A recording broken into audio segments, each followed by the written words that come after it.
series of bombings rock cities from New York to Miami. Embassies are attacked. Businesses are destroyed. Cuban Americans are gunned down by assassins. Deep within the U.S.-Cuban exile community, a mysterious group emerges to take credit for the violence. A terrorist group known as Omega 7.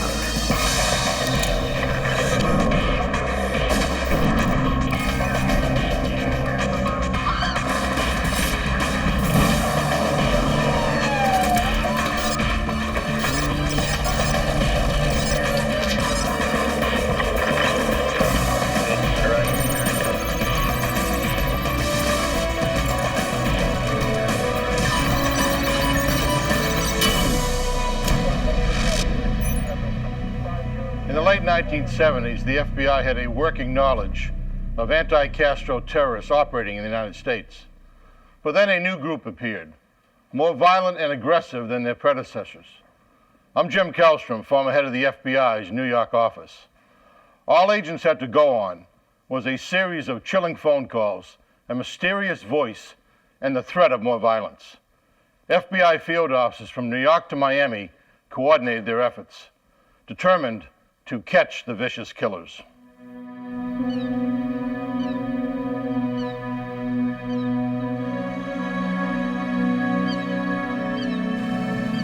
New York City, the morning of June 6, 1976, uptown Manhattan. A massive bomb detonates at the Cuban mission to the United Nations. New York police and the FBI rush to investigate the explosion. I could actually hear the bombs go off from my apartment. Special Agent Larry Wack lives 3 blocks from the mission. He's on the scene in minutes. The devastation was unbelievable. My first reaction was, there's no way anybody walked away from this thing. And it turned out nobody got injured or hurt. Special Agent Wack examines the entrance of the mission. From the blast pattern, it looks like the bomb exploded directly in front of the door. He notices a security camera mounted overhead. Assuming that the guy walks up and sets it down at the door, he had to be on video. Agent Wack asks a Cuban diplomat for permission to look at the videotape. Videotape from your camera? Told us that we couldn't view it right away and that they would take a look at it and get back to me.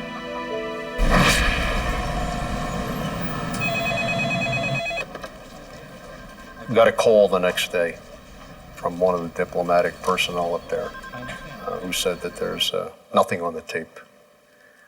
And I said, oh, okay. This is the game we're going to play. It appears that the Cuban officials are keeping the videotaped evidence for their own intelligence, even if it cripples an FBI investigation.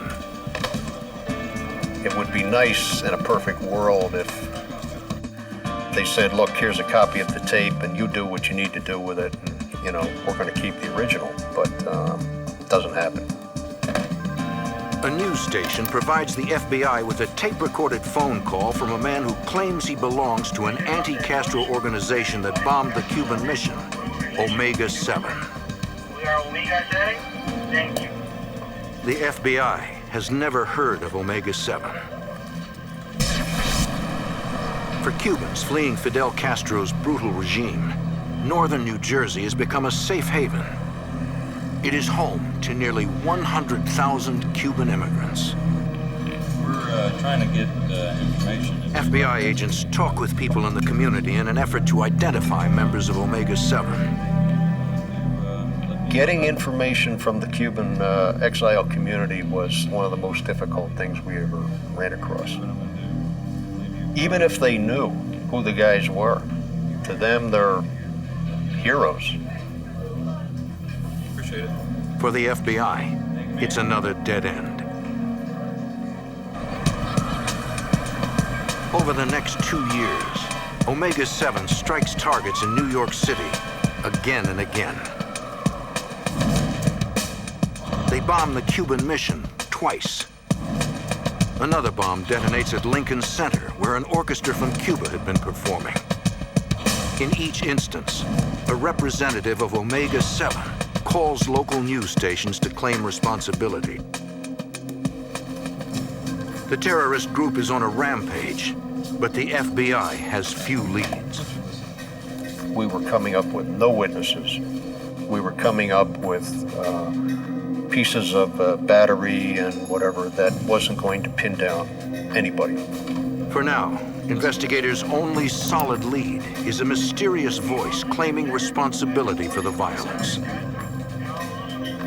To FBI Special Agent Tom Menapace, all the tapes sound like the same person. There were slight variations in tone, but if you listen to them all at the same time, you really picked up kind of a common thread. The caller would identify himself always as a member of Omega 7. Most people pronounced it Omega. There was a distinct Omega with this guy. It was calm, collected. Here's what we did, here's why we did it. FBI agents in New York and Miami have interviewed dozens of suspected anti-Castro terrorists, but none of the agents recognize this particular voice. The voice was driving us crazy. Nobody's got this voice. We were taking copies of the tapes and playing them with prominent members of the community, and we were basically trying to get a name for that caller. But even those deeply involved in the Cuban community are unable to ID the caller. If there's not that immediate recognition, then a lot of times you get into an area where people are speculating. It's like, gee, it sounds like so-and-so, and you kind of know right there that, you know, they're stretching. Yeah, they're locals. Thanks very much for your help. All right, take care. Thank you. Investigators also play the voice for informants they know have connections to various anti-Castro organizations. No one has any idea who the voice belongs to. Don't recognize anyone. And still, the bombings continue. Northern New Jersey, March 1979. Omega 7 bombs the offices of a Cuban businessman in northern New Jersey. His name is Eulalio Negrin, an activist who helps reunite Cuban refugees with their families in the United States. At the scene, the FBI finds no witnesses and little evidence. Investigators believe the bomb is only a warning. If they meant to kill Negrin with a bomb, I would think that they would have used a more powerful device and known that he was there or put it on his car or something like that. That fall, more than 3 years after the original Omega 7 attack, another bomb explodes at the Cuban mission to the UN. The same mysterious voice calls news stations and takes credit on behalf of Omega 7. A month later, the terrorist group abruptly changes its pattern. Eulalio Negrin and his 12-year-old son leave their home.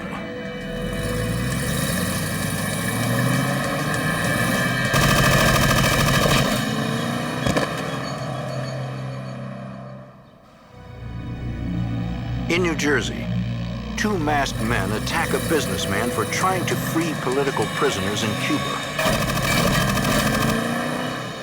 The victim is Eulalio Negrin, a Cuban-American activist.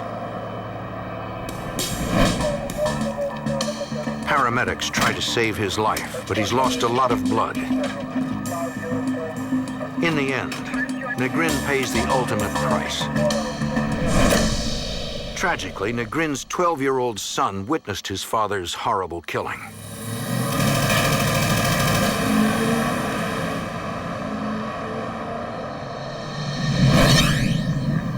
FBI Special Agent Tom Menapace must interview the grief-stricken boy. He was in shock. Basically saw his father get killed. And that's pretty horrible. Special Agent Larry Wack is stunned by the brutality of the murder. There's a lot of unwritten rules out there in the game of cops and robbers and bad guys. Shooting a man in front of his son is not part of the rules. And I found that to be tremendously cold and calculating, and began to realize that we were dealing with some pretty callous fellas. Union City Police recover empty brass cartridges believed to be from the shooter's weapon.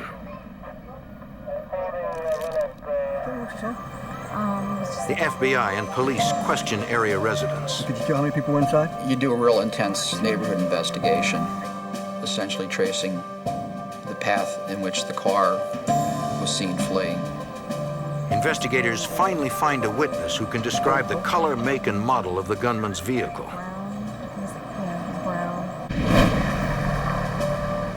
At the Newark FBI office, Special Agent Menapace listens to a news tape in which a voice proudly claims credit for Negrin's murder.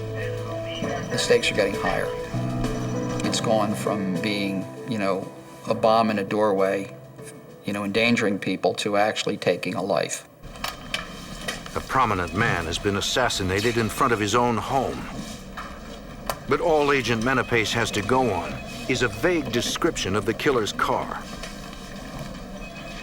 How many of them are registered in Union City or Hudson County or Elizabeth? Who are they registered to? Are any of those registrations people who we have as suspects in the case? In 1979, there was no computerized record system for vehicles by make and model. Investigators failed to find the killer's car. At the autopsy, a pathologist recovers several bullets from the murdered man's body. The bullets could be crucial evidence, but only if investigators can find the murder weapon.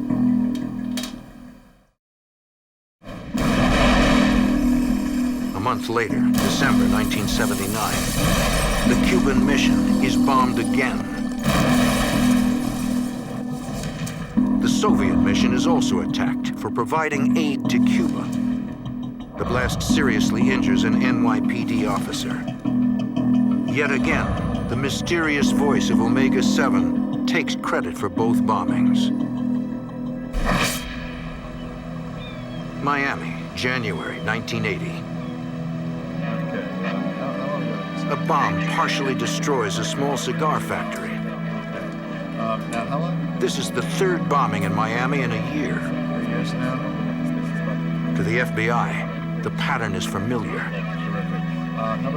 Special Agent George Kaczynski is a bomb tech with the FBI's Miami field office.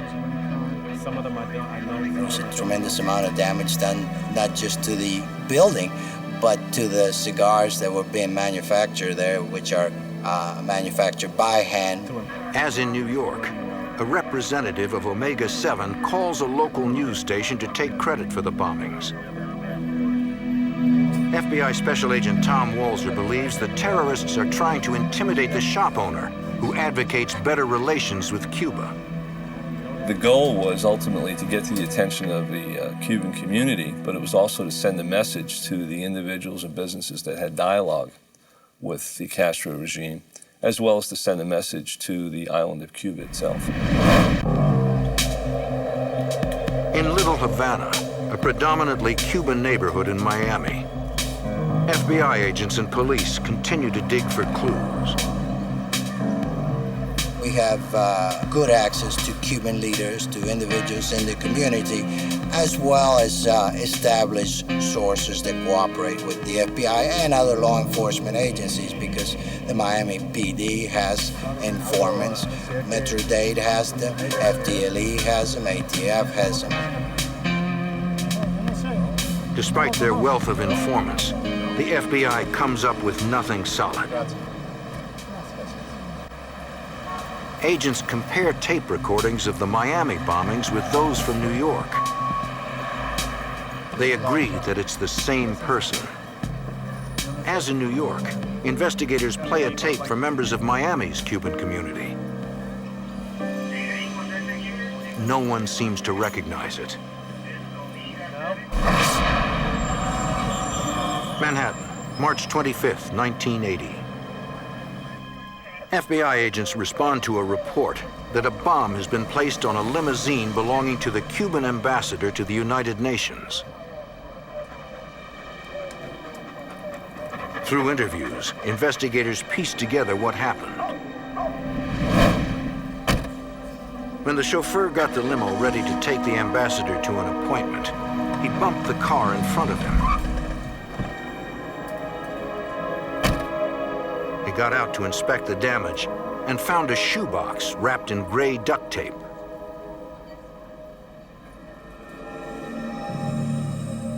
The chauffeur was suspicious. He was aware that the mission had been bombed repeatedly. He put the box in a garbage can away from the mission and hurried inside to call police. When the NYPD bomb squad arrives, the chauffeur shows them where he put the suspicious device. But the garbage can is now empty. The officers realize the Department of Sanitation has made its regularly scheduled pickup. By now, the truck and the bomb could be anywhere in the city. In New York, a chauffeur finds a possible bomb underneath the limousine of the Cuban ambassador to the United Nations. He places the suspicious device in a trash can and calls the NYPD bomb squad. By the time they arrive, the device has been picked up by a city garbage truck. The bomb squad catches up to the truck. They question the driver, according to FBI Special Agent Tom Menapace. When they first ask him, did you find something, a mechanical device in the trash? He says no. They're like, it might be a bomb, at which point he's like, it's in the cab. The driver had spotted a radio receiver inside the box. He was planning to take it home.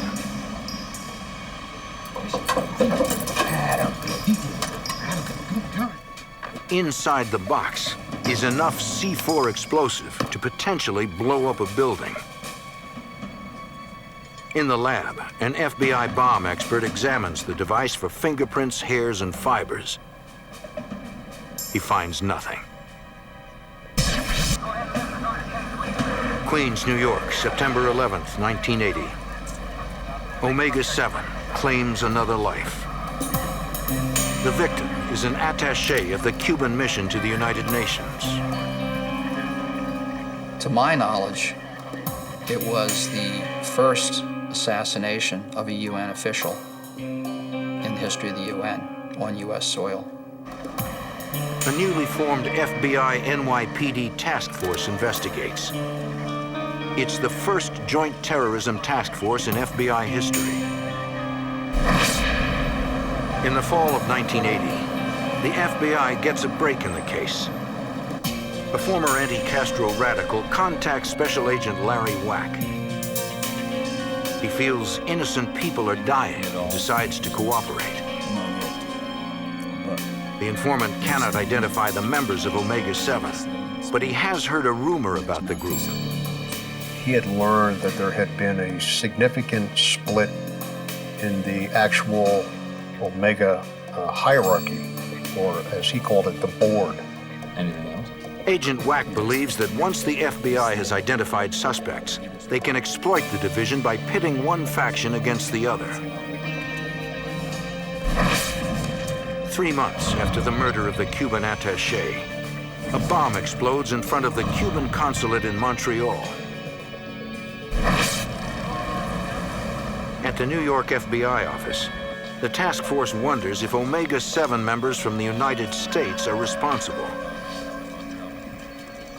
According to the INS, shortly after the bomb exploded, a car entering the United States refused to stop for inspection.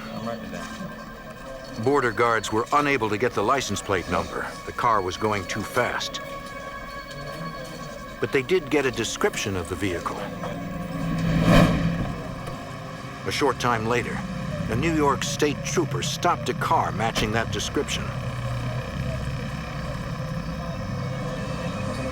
two men inside the car denied running the border. A few miles back. Is that you guys? No, sir. We haven't run the border before. Without a license plate number or other evidence of guilt, the officer was forced to let them go. But before he did, he wrote down the information from their driver's licenses, including their names: Enrique Erbons and Antonio Casaveres. The task force recognizes Erbons' name. He was known to us as a fanatical, violent exile from Miami.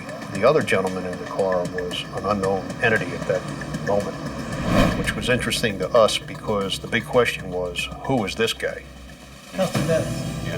According to his driver's license, Casaveres lives in New Jersey.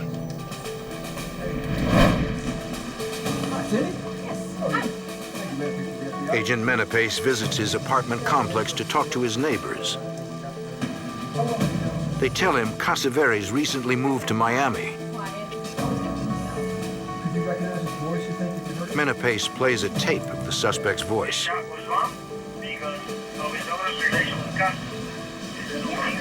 The neighbors all identify the mysterious man, the voice of Omega 7, as Antonio Casaveres. These people who knew him as a nice young guy, they were shocked that I'm sitting there playing these credit-taking calls for them, and they're recognizing the voice on the tapes as someone they know. It's a huge break in the case. The task force immediately gets a subpoena for Casaveres' phone records and begins to analyze who he has been calling. It's like dropping a pebble in the water. The leads go outward because you see who he calls, and then you see who they called. We start to see heavy calling in times, in dates leading up to incidents, and then on the day of the incident, no calls. And then after the fact, calls. From the phone records, the FBI identifies 3 other likely members of Omega 7. They analyze the credit card records of all 4 suspects. Among the charges are several automobile rentals. The car rentals were really one of the biggest things that really became of interest to us. Agents discover that some of the suspects had rented cars at Newark Airport just before the bombings and could have used them in the crimes. In fact, one man stands out because he had received a parking ticket across the street from the Cuban mission the same day that Omega 7 gunned down the Cuban attaché. His name is Eduardo Murderous. Miami, September 11th, 1981. A bomb explodes at the Mexican consulate. Omega 7 takes credit. Hours later, a second bomb explodes at the Mexican consulate in Manhattan. Once again, Omega 7 claims credit. Although the explosions are over 1,200 miles apart, Agent Menepace believes it's possible that a single person placed both bombs. One person had the time to fly from Florida to New Jersey or New York and carry out the bombings. Agent Menepace rushes to Newark Airport to check the records of rental car agencies. I just was basically working my way down the line, showing the pictures, asking them questions. At the very last rental car company, Menepace learns he's on the right track. The employee looks at the pictures and he said, "You just missed this guy." Suspect Eduardo Murderous had just traded in his rental car for a new one. He claimed that the brakes were bad. I said, "Well, where's that car that he just brought back?" And the guy said, "We haven't touched it yet." I said, "Don't touch it." I said, "He has one of your cars now." The man said, "That's correct." Agent Menepace knows it's a huge break. I had the car at the curb that I believe he'd used in the bombings. I had the hard suspect in Omega 7, renting the car just before the bombings in New York and a couple hours after the bombings in Florida. Agent Menapace asks investigators to meet him at the rental agency. Rental car place that responded to? Time is of the essence. The FBI must stop Omega 7 before the terrorists strike again.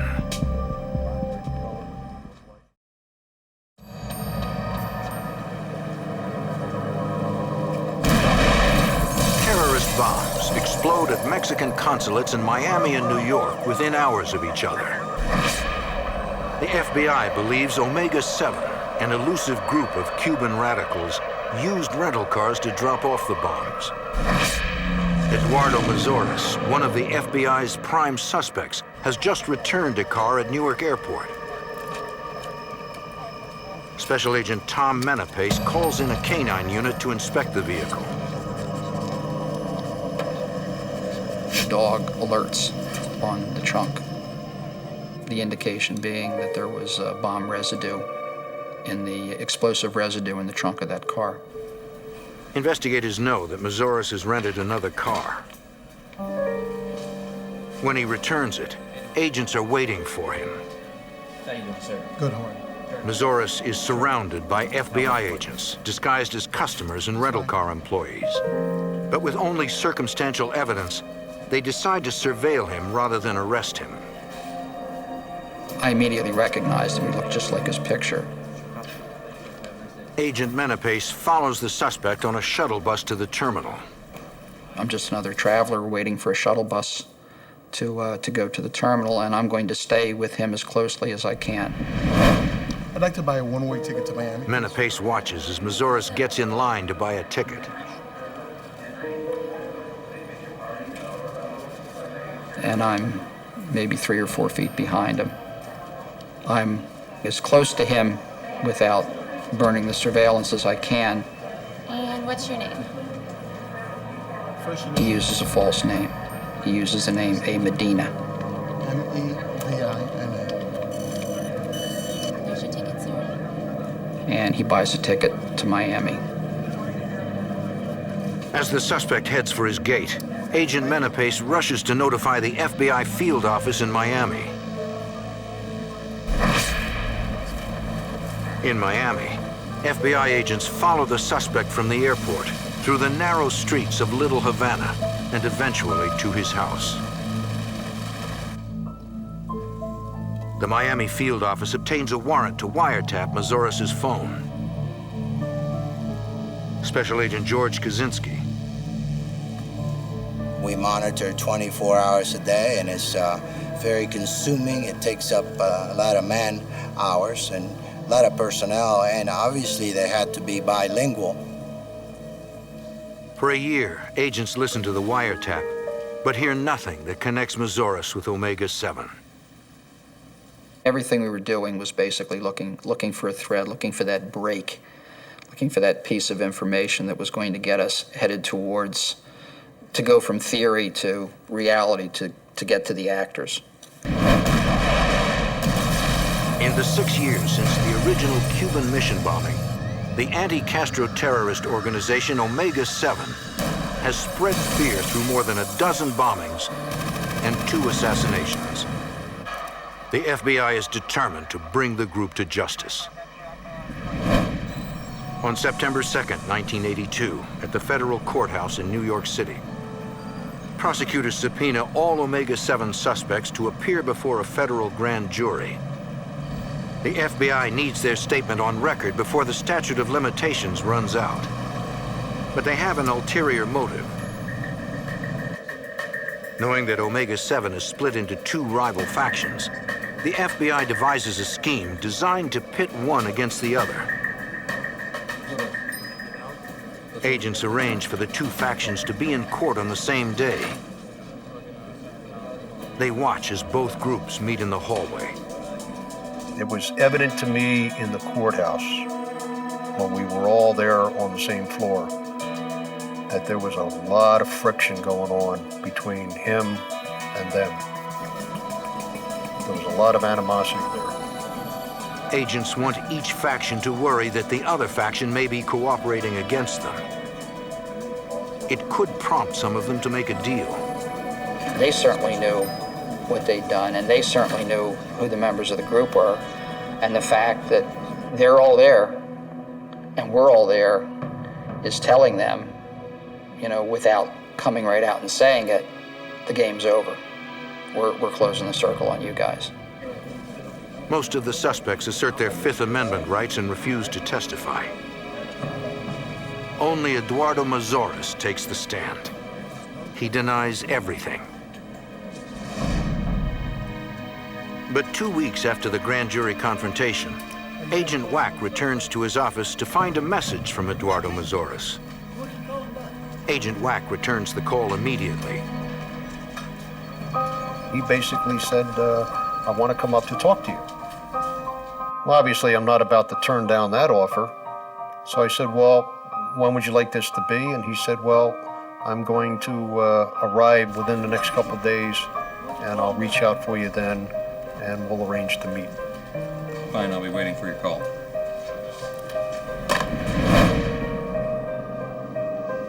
Days later, Agent Wack and an NYPD detective meet Eduardo Mazoras at a hotel in Newark. Heard you got some information for me. He was very well-groomed, and you'd think you were sitting there talking to, a New York City businessman about a deal coming up that was not really a big deal, at least in his eyes. Eduardo Mazoras tells them that he's come to negotiate with the FBI on behalf of Omega-7's leader, Omar. Omar's a little concerned that the FBI is getting close. Not just New York, but Miami, Newark, and everybody else that's participating in this thing. Mazoras says he's willing to tell them all about the crimes committed by the other faction, but only if the FBI promises to leave Omar's faction alone. Agent Wack asks to meet Omar in person. Mazoras tells him it's impossible, but he agrees to meet again the next day.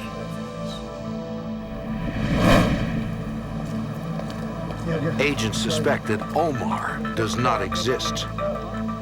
Agent Wack fears that he could be Omega-7's next target. The first thing we did was look under the car we were driving, because at that juncture, I had no idea what this guy was up to. Possibly this was some sort of a setup. So we checked the car for a bomb pretty close when we left.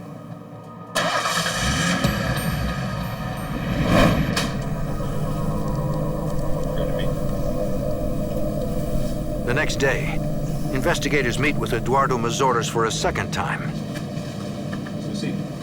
They confront the suspect about Omar's existence.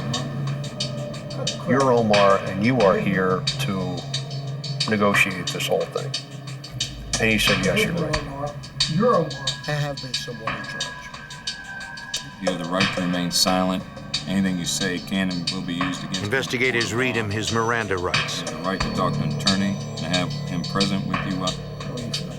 Mazoras talks about the criminal activities of his rival faction.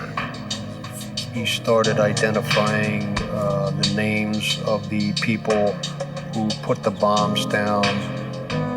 He initially had problems remembering who did what, because they had done so much. The other group? Mazoras reveals that the rival faction has more than 1/4 ton of explosives hidden away for future attacks. He tells investigators he's willing to return to Miami to help them find the explosives. Let's say for a favor. He wanted to put the opposing faction permanently out of business, and was hoping that in his own mysterious way that he could work a relationship with the FBI and the government that I'll help you get rid of them, I won't do this no more, and leave me alone. Where's it stored? But in damning his former comrades, Mazoris reveals that he is Omega-7's primary bomb maker. He is the one who was going to call the shots as to who dies, who gets bombed, how they carry it out. I remember thinking to myself that you're so deep. I don't even know if a deal's going to be possible with anything here. The FBI now faces a major dilemma. Mazoris is a confessed terrorist. They can either arrest him, or they can take him back to Miami to find the explosives. The decision rises through the ranks of the FBI and the Department of Justice. It went all the way to the director of the FBI, whether we were going to make this trip to Miami. The director of the FBI declares that saving lives is paramount.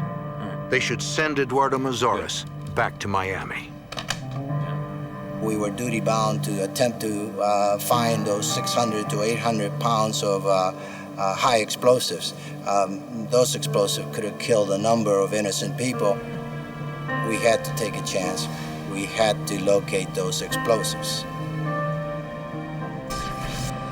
Mazoris flies back to Miami. His FBI handlers travel on a separate flight, fearing their presence could jeopardize Mazoris's cover. Mazoris returns to Little Havana with instructions to check in by phone. For 4 days, the informant contacts the FBI to brief agents on his hunt for the explosives. Then, on the 5th day, Mazoris sounds odd. And he started wavering about whether he could go on with this whole cooperative thing. I didn't like the tone I heard. I had a bad feeling about the call. Agent Wack encourages Mazoris to keep trying and to call him back that afternoon. What's going on? He begins to wonder if the explosives even exist, or whether the informant is just manipulating the FBI.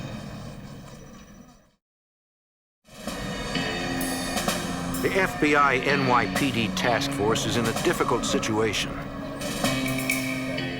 They have released an informant, confessed terrorist Eduardo Mazoris, who claims he can lead them to a quarter-ton of explosives. But now agents begin to doubt his intentions. The informant is acting strangely. Special Agent Larry Wack anxiously waits for the informant to call. Hello? He said, I'm sorry, but I'm not coming back. He said, I gotta go, and there was a click on the other end of the phone. For the task force, it's a worst-case scenario. Special Agent George Kaczynski of the Miami field office now has a terrorist loose in his city. We were devastated, and then we had to regroup and say, okay, now we have to find him. Armed with federal warrants, the FBI finds and arrests Mazoris' colleagues. Up against the wall, hands on your head, right hand down. They include Antonio Casavetes, suspected of bombing the Cuban mission in New York City. You have the right to remain silent. Anything you say can and will be used against you. FBI agents search for Mazoris in Cuban communities in Miami and throughout the United States. FBI Special Agent Tom Walzer. He was out there as a fugitive on lam. He had been identified, but he was still in charge of the group. 2 weeks later, Special Agent Larry Wack receives an unexpected call. FBI. It's Mazoris. And I was shocked. I was absolutely caught off guard with this phone call. And basically, he starts apologizing for taking off. And I think he felt truly bad that he ran out on us. And when he said he was sorry, I really believe he was. All right. But he was also calling because he was trying to find out, what are you guys going to do with these other guys who did the murders and so on and so forth? And where is that going to leave me? Meet you. Agent Wack devises a plan to trap the fugitive. Call me at home. He tells Mazoris to call him at home. I gave my home phone number with instructions that if he had to call again, call collect. Call me later at my home. I didn't want to have him in a phone booth calling and all of a sudden run out of quarters and have to hang up. All right. Investigators set up a trap and trace on all calls to Agent Wack's home. At the very least, they will find out whether or not Mazoris is still in Miami. Days turn into weeks. There is no word from the fugitive. Then, a month and a half later, Agent Wack receives a call. It's him.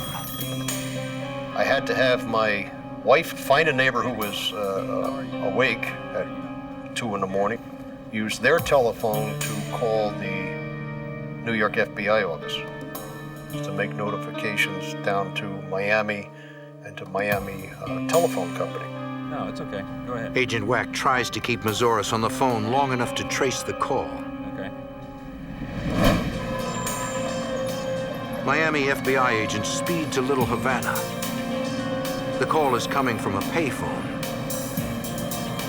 You're talking about having 3-4 minutes max, so our chances of getting there on time are very, very difficult. When agents arrive, the fugitive is gone. Hello? Over the next 8 months, Eduardo Mazoris calls Agent Wack at home more than a dozen All times. right. No, go ahead. Agents continue their attempts to trap him. On one occasion, we missed him by a matter of minutes, where the phone was just dangling off the receiver, hanging down off in the phone booth. Agents are frustrated but remain persistent. They map the location of each payphone Mazoris uses. A pattern emerges. Every call has come from Little Havana. We felt very confident that he was living or working in that area. You want to concentrate in this area now? Investigators decide not to show the fugitive's photo around Little Havana. Great. They fear he will flee to a different city or a different country. The last thing we wanted anybody to do was get word to him that we were zeroing in on an area. That's the last thing we wanted to happen, because we didn't want him to leave. If he left, we were in big trouble. Agents do reach out to their most trusted informants in the area, but nobody has seen Eduardo Mazoris. They suspect the terrorist has gone into hiding. Then, on January 12, 1983, bombs explode at 2 Cuban businesses in Miami. A third bomb is found unexploded. Omar, aka Eduardo Mazoris, takes credit for the attacks. It was bad enough he's on the run. Now he's bombing again. And our first reaction was, my God, if this guy kills anybody, we'll never live with ourselves. Larry Wack. The next night, Agent Wack receives a call. It's Mazoris. The first thing out of my mouth was, did you do that thing last night? And he said, yeah. Yeah, you know, I just wanted to let you guys know I was still around and let the other side know I was still around and keep the enemy at bay, the enemy being Castro. Wack tries to keep Mazoris on the phone as long as possible. He's worried by what he hears. I could tell he got a lot of enjoyment out of doing it. And that made me very nervous, because he was going to get more enjoyment as the days went on if he didn't get caught. The FBI needs a better plan to trap Mazoris before more innocent people are killed. In Miami, an elusive bomber, Eduardo Mazoris, is on the run. After making a series of traced phone calls, the terrorist eludes the FBI's attempts to catch him. Agents must find a way to speed up their response time. In New York City, on July 20th, 1983, they get that chance. FBI Special Agent Larry Wack gets a call in the early morning hours. Larry Wack. It's Murderous. Eddie. Agent Wack's wife notifies the FBI to set the trace in motion. FBI agents in Miami speed toward Little Havana, waiting for word on the caller's exact location. Well, I think if you're still willing, there's probably a way we can... Agent Wack tries to keep the fugitive on the phone as long as possible. I kept wondering, where is everybody? Where is everybody? Why haven't they gotten him yet? I'm almost running out of things to talk about. Right. All right. Murderous hangs up. Bye.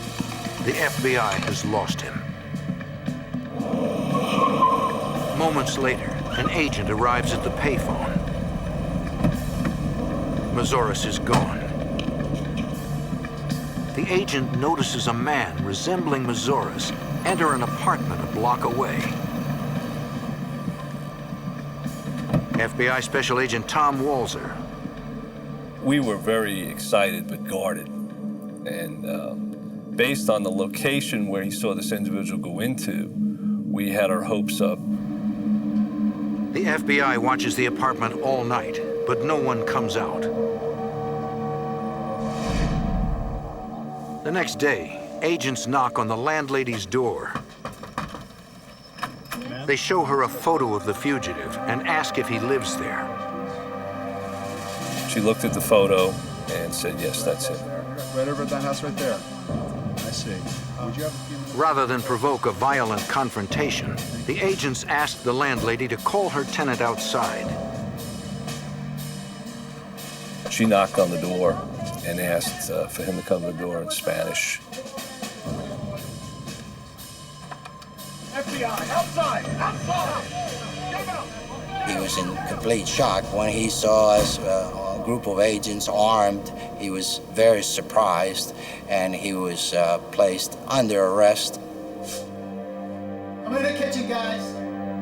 Inside the apartment, agents find the tools of the terrorists' deadly trade. He had numerous weapons, silencers, Omega-7 stickers, vests, other paramilitary paraphernalia, bomb components. Agents also find remote control devices and half-built timers for setting off bombs. I think that he was preparing to conduct terrorist activities because those timers were at different stages. We felt very gratified that we were able to stop it before anybody got hurt. The federal jury convicts Eduardo Murderous of bombings, conspiracy, and the murder of the Cuban mission attaché. He is sentenced to life in prison. Other members of Omega-7, already incarcerated, plead guilty to conspiracy to murder a foreign official and conspiracy to bomb property of a foreign government. They are sentenced to 10 years in prison. And I think it sent a message to the exile community that, look, we understand you're anti-Castro and you hate communism as much as most of us, but I got bad news for you, pal. You're not going to bring your methods to our streets. The successful conclusion of the Omega-7 case in the summer of 1983 does send a message. It brings an end to anti-Castro terrorism within the United States. A series of explosions rip through New York City. Sifting through the wreckage in search of one shred of evidence, the FBI and police are desperate for something to lead them to these ruthless terrorists. But the killers are careful to cover their tracks. As the bombings escalate, the FBI is in a deadly race to stop this murderous group with a dangerous cause.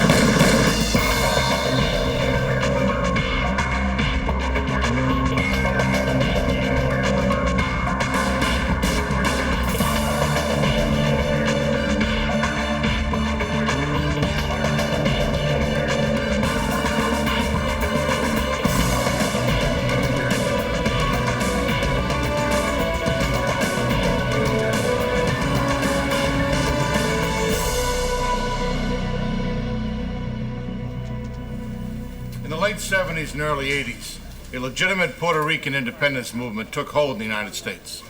But a splinter terrorist group known as the FALN was suspected of executing hundreds of bombings in major U.S. cities. I'm Jim Kellstrom, former head of the FBI's New York office. The terrorists were smart, well-organized, and deadly, and went to great lengths to conceal their identities.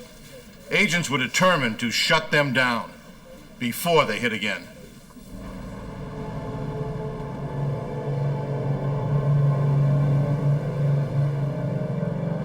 New York City, October 26, 1974. Just after midnight. 5 explosions rock Manhattan. New York City police officers race to the scenes. The biggest explosion occurs in the financial district. NYPD detective Elmer Toro leads the investigation. One look at the devastation and Toro knows he will be lucky to find any useful evidence. It appears the bombers used dynamite. The problem with bombings is that most of the evidence disappears at the scene. It disappears because how do you trace dynamite? We had no way of tracing dynamite. You can hope for a fingerprint here and there. You can hope for a witness. Police question everyone in the area, but no one had seen the bomber. The pattern of debris indicates the bomb was placed under a car. It was put under the engine block, and it picked up the car, and the engine just flew up in the air. Pieces landed up all the way up on the 6th floor.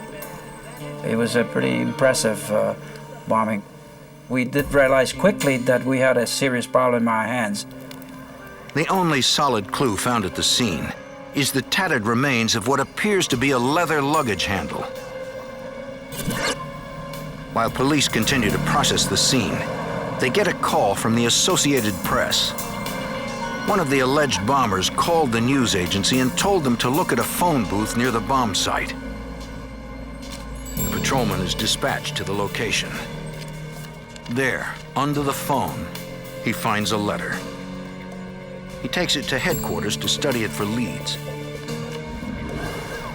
The letter is from a group calling themselves the FALN.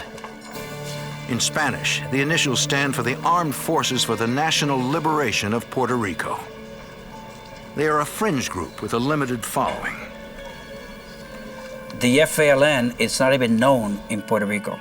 It's known to the radical, it's known to those fighting for independence, but in general, you speak to the average Puerto Rican, and the FALN is totally unknown to them. The former Spanish colony of Puerto Rico is voluntarily part of the United States. In elections, more than 90% of Puerto Ricans vote to continue to be part of the U.S., while less than 5% vote for independence. Now that 5% has turned dangerous. In the letter, the FALN demands that the U.S. abandon Puerto Rico, or more bombs will explode. These are not people that believe in the electoral system. Their objective is to be violent and, through fear, cause the people to support them. What began as a bombing investigation is now a terrorist attack. And fighting terrorism is the job of the FBI. The NYPD goes to the Bureau. Detective Toro briefs FBI Special Agent Don Wofford on the evidence found at the bombing locations. The evidence showed that the device was a dynamite-like high explosive, definitely set off by some kind of detonator, because that's the only thing that sets off the sticks of dynamite. There were plenty of pieces to show a watch had been used as the timing device, and plenty of pieces of a battery showing that the battery had been used to complete the circuit. Pieces of debris showing that this device was in some kind of bag. Several pieces of a handle were found. It's not much to go on, but it's all the investigators have. They try to find out who made the handle. Perhaps they can use the information to learn who bought it. They then turn their attention to the communique. It demands the U.S. abandon Puerto Rico and release 5 Puerto Rican terrorists from federal prison. The terrorists have been in prison since the 1950s. Decades earlier, on November 1st, 1950, 2 Puerto Rican gunmen try to assassinate President Harry Truman and fail. 2 Washington, D.C. policemen are badly injured in the gun battle. 1 policeman, as well as one of the terrorists, dies. The surviving gunman is sentenced to life in prison. 3 years later, 4 more pro-independence Puerto Ricans are sent to prison after opening fire in the House of Representatives. Now Detective Toro and Agent Wolford theorize friends or family of the 5 may be behind this new terror group. I was hopeful that working on the background and the current status, maybe, of those 5 political prisoners would be some kind of lead. So we went behind each of those people. We checked their mailing list. We checked their people who visited them. At the same time, the NYPD and FBI monitor any Puerto Rican activists who have a history of promoting violence.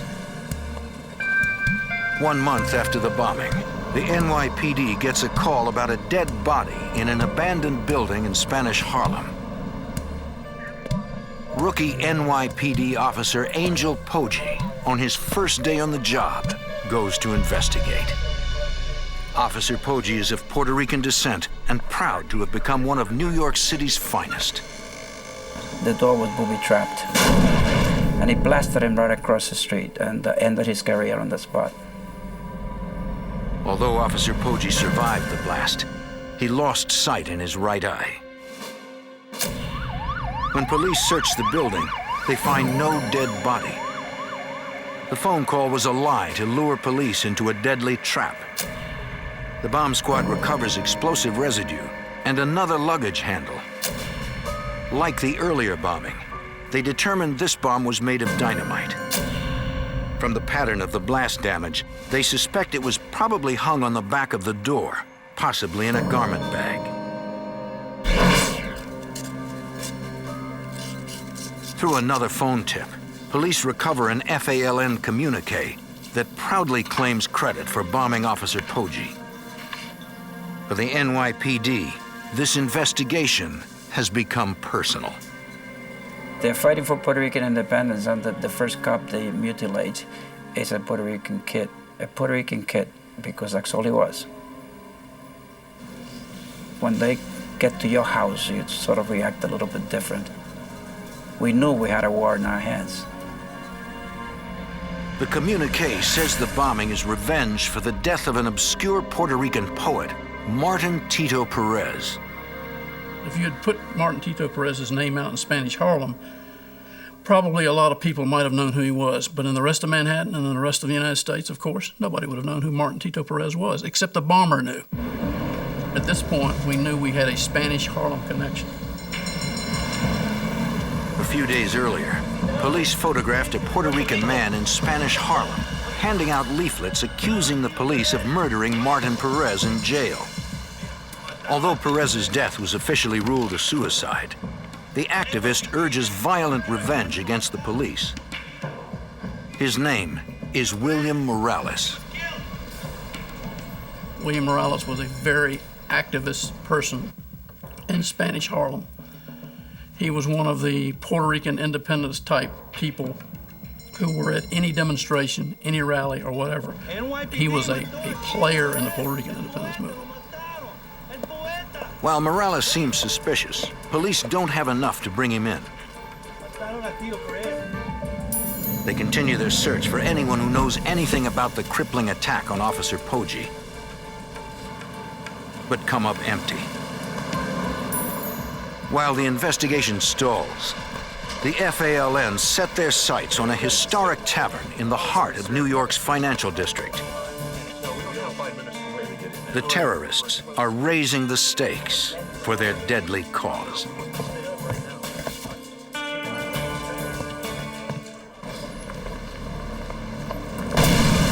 The terrorist group called the FALN detonates a series of bombs all over New York City. The FBI struggles to piece together the evidence in time to stop the bombers before they strike again. They are fighting a losing battle. Historic Francis Tavern in the financial district is a popular lunch spot for Wall Street brokers. January 24th, a bomb explodes during the lunch rush. The blast kills 4 people and injures more than 60.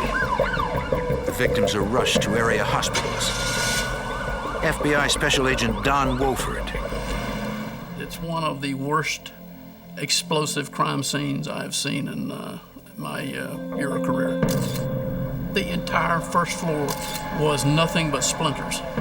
All of the tables and chairs and walls and everything was just splinters. Okay, look up here. The first bombs did not kill anyone. The second targeted a single individual. This time, the bombers clearly intended to kill as many people as possible. This was a midday bomb, not 3 o'clock in the morning, not a bomb hung in an abandoned tenement, but a bomb put in an active restaurant full of people. It is a scene that FBI Special Agent Rick Hahn will never forget. The streets were wet, having been hosed down to hose off the blood and damage to the individuals that had been injured or died at the scene. Seeing that scene impacted me in such a way that I really wanted to make sure that we solved those cases. At the site of the blast, investigators again find a luggage handle similar to the one found at the earlier bombings. Independently, witnesses tell them that a few minutes before the bomb exploded, a suspicious man left a garment bag. He's not dressed to be in Francis Tavern Restaurant with Wall Street brokers at noon. He must have taken a wrong turn, and why is he leaving that bag? Didn't reach down and turn on any switches, according to all the witnesses. He just dropped it. So that bomb was ticking. That thing was going. And based on the damage it did, it probably had 20 to 30 sticks of dynamite in it. So there's a man walking around Manhattan with a bomb with 20 or 30 sticks of dynamite in it. That takes some dedication. And his hair was parted. Witnesses work with a police artist to develop sketches of the suspect. This group was clearly becoming more dangerous, and the FBI intensifies their efforts. Look, I got this sketch on. The FBI distributes the sketch all over New York. But investigators can't find anyone who matches the description. So on these letters, In the lab, technicians review what little physical evidence they have. They turn to the letters left at each of the sites outlining the terrorist group demands. Their objective was to kill executives from U.S. corporations, and they say that right in the communique. Corporate America is seen in those days as part of the military-industrial complex, and as such, attacking U.S. corporations is as good as attacking the U.S. government. right here. Lab technicians confirmed that all 3 FALN communiques use the same paper, typeface, and letterhead. It's not much to go on. We found out, to our chagrin, that the complete communique, the paper, the ink, the font, the type, the stencil, the logo, and everything could be bought at 1 million different places in Manhattan. I think you already know. The luggage handles do provide lab technicians with a promising lead. The garment bags used to hide the bombs are all one particular model made by one manufacturer. It could be the break the investigators need. The FBI contacts the manufacturer for a list of every store in the New York area that carries the bags. Over the next few weeks, investigators visit each store and show the sketch. But no one seems to recognize the suspect. The bombings continue. 3 months after the Francis Tavern bombing, an FALN communique takes credit for 4 bombs that explode after midnight in Midtown Manhattan. Then, 800 miles away in Chicago, the unimaginable happens. Bombs explode at 2 banks. an FALN communique takes credit. The terrorists are now a nationwide threat. In the New York FBI office, investigators compare the Chicago communique with earlier FALN communiques. We know immediately when we get the communique, from the masthead being the same, from the logo being the same, that this is in fact our FALN. This gives investigators new angles to pursue. There's a whole new theory that arises from that, and that is that we can't find them in New York because they're really a Chicago-based group. The FBI contacts Special Agent William Dyson in the Chicago field office. This is the first time Chicago is being involved in this group called the FALN. New York has a very large Puerto Rican population, and it appeared as though these attacks were going to be strictly in New York. Now Chicago comes new on the scene. So we were really not sure what to do. We're turning to New York saying, do you have any leads? Can you give us a hint? Where do we go? Somehow, the FALN must communicate or travel between New York and Chicago. The FBI and police begin rechecking their list of potential suspects. We can look at our New York people and see what kind of Chicago connections they have. Do they travel to Chicago at all? Do they, in turn, have visitors from Chicago? Is the travel the reverse? Do we see Chicago people in New York, and then do we have a bombing? Investigators determined that several of the Puerto Rican activists they had been watching in New York have links to Chicago. We had all of our people that we thought were interested under 24-hour surveillance. And by that, I mean we were sticking with them wherever they went. I would spend weeks and weeks on the street. We just couldn't get to the next level. Their surveillance is not working, and the terror continues. 9 months after the Francis Tavern bombing, bombs again explode in New York. This time, the bombs also tear through the financial centers of Chicago and Washington, D.C. Once again, the FALN takes credit.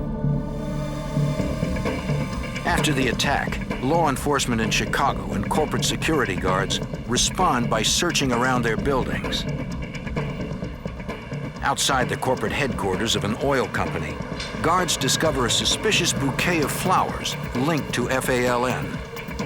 And they find 14 roses, high quality roses, like you would give for Mother's Day or something of that nature.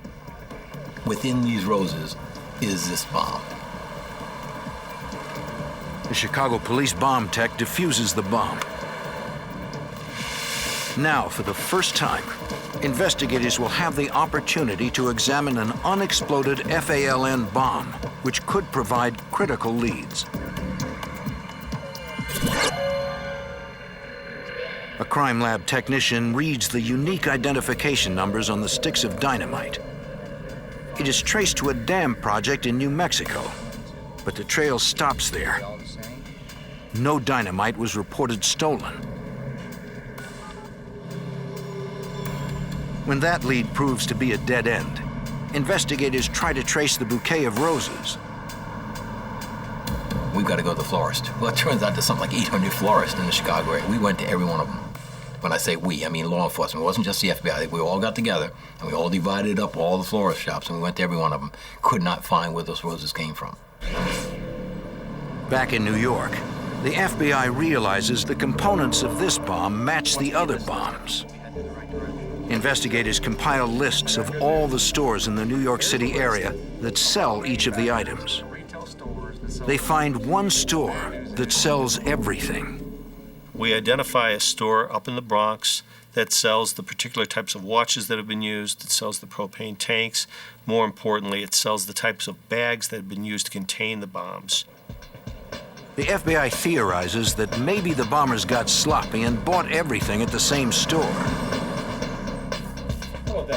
At the store, investigators show the owner the composite sketch.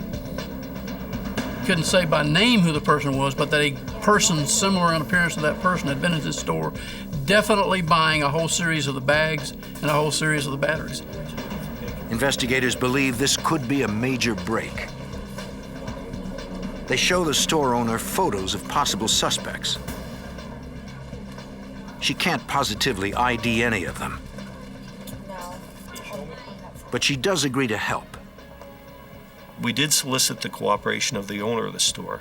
She allowed us to go in and mark discreetly the bags, the watches, those sorts of things, to see whether or not they would be used in a device. These marks might survive the blast and could confirm the items were purchased from her store. Investigators also established round-the-clock surveillance.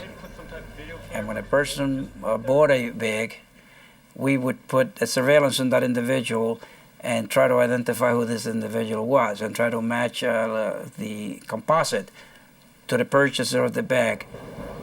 Now the agents will have to wait and see if the terrorists walk into their trap. In New York, a terrorist group called the FALN plants a series of bombs, killing 4 people and injuring more than 60. Now they've expanded their terror spree to other American cities, including Washington, D.C. and Chicago. The FBI has been struggling to get a lead on the group. They learn that items similar to those used to make the bombs are all sold in a store in the Bronx. Agents set up surveillance. But after months of watching the store, they find nothing. Perhaps the terrorists have already stockpiled supplies. Or perhaps they have spotted their surveillance and are once again one step ahead of investigators. Months after the most recent bombing, the case takes a bizarre twist in Chicago. The police there get an odd tip. An informant reports that a man at a garage has been trying to sell sticks of dynamite to street gangs. The responding officer hears hammering and sees a man trying to break open a trunk. Excuse me. Hey, stand up. Put the hammer down now. The officer also spots dynamite. Put your hands up where I can see him. The man says his friend stole it from an apartment that contains even more explosives. The FBI rushes to the apartment. Inside, they find more than 100 sticks of dynamite and other bomb-making materials. FBI Special Agent William Dyson. So we not only have explosives, but we also have propane tanks. We have a lot of drilled-out wristwatches. We even have communiques. Investigators feel confident they have discovered an FALN bomb factory. We definitely have the FALN, there's no question about it. The problem is, who are the people connected with this apartment? While the bomb squad renders the building safe, investigators question tenants who say no one lives in the apartment. They say they have seen 2 people going in and out, the building's owner, Carlos Torres, and his wife. One of the things that struck us right away was this lack of sophistication here. The idea of having a bomb factory in your own building. The idea of you being the landlord of the building, the person who would have the access to all the vacant apartments, who would have the keys, just is plain stupid. So now we got 2 suspects, obviously, because not only do they own the building, but residents say they have access. They've seen him up in this apartment. Investigators search for Carlos Torres, the building's owner, and his wife, Haiti. But they have vanished, which reinforces investigators' belief that they have finally identified members of the FALN. The FBI systematically hunts for the bomb factory fugitives. They begin with a thorough background investigation. We pretty much followed the normal fugitive procedures, and that basically is to try to make a biography on each one of these individuals. Who are they? Where did they come from? Who are all their relatives? Make a family tree. We make a family tree on these people better than they would make one. We try to find out every person that's related to them in one way, shape, or form. Agents interview and watch all of their known relatives and friends. But the fugitives have disappeared without a trace. At the same time, the FBI focuses on an odd document found in the bomb factory. It seems all the Chicago FALN suspects belong to the same Latino church committee. The Chicago FBI notifies New York. Take it a really close FBI Special Agent Rick Hahn. There was a suspicion that the FALN had co-opted this organization, this charitable organization, for its own purposes, to use it for travel, to use it for funding. FBI Special Agent Don Wofford reviews records that show the Chicago suspects used church-paid tickets to fly to New York before several past bombings. There's lots of travel back and forth, financed by the organization, because ostensibly it is supposed to be lending and giving grants for people to start neighborhood community type Hispanic activities, like Spanish Bibles and hymnals maybe for a church in a Hispanic neighborhood, that kind of thing. Investigators also discovered that the church committee includes a familiar face, New York pro-violence radical William Morales. They keep a close watch on Morales and all the members of the church committee, but investigators don't see anything suspicious. They don't have enough probable cause to request wiretaps or search warrants. We've taken a lot of heat. You know, a lot of people were asking, what are you guys doing? You know, these people keep on blowing up all these, what are you guys doing?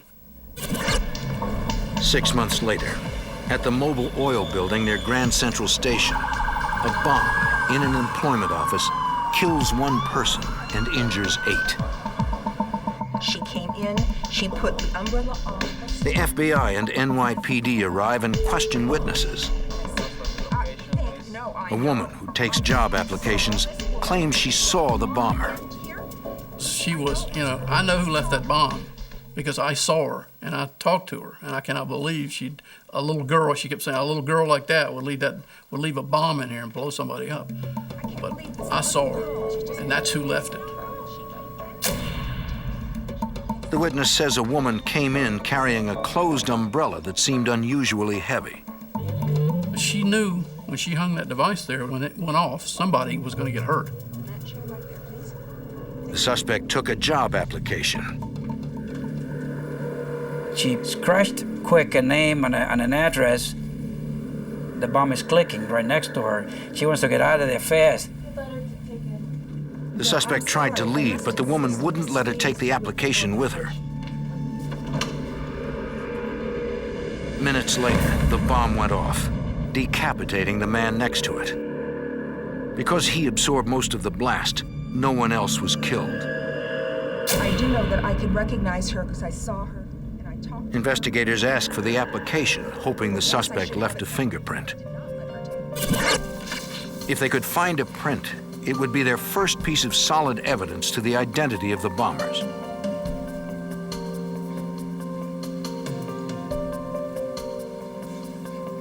The lab uncovers nothing on the front of the application.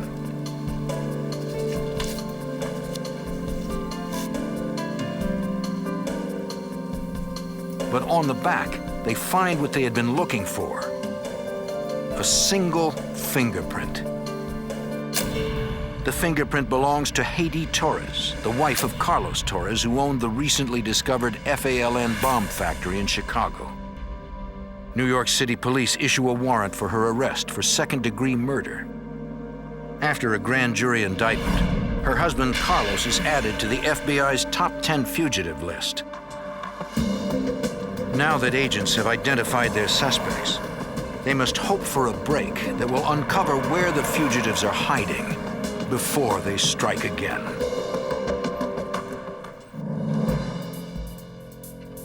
A terror group called the FALN plants bombs in major cities around the country, including New York and Chicago, killing 5 people and injuring more than 80.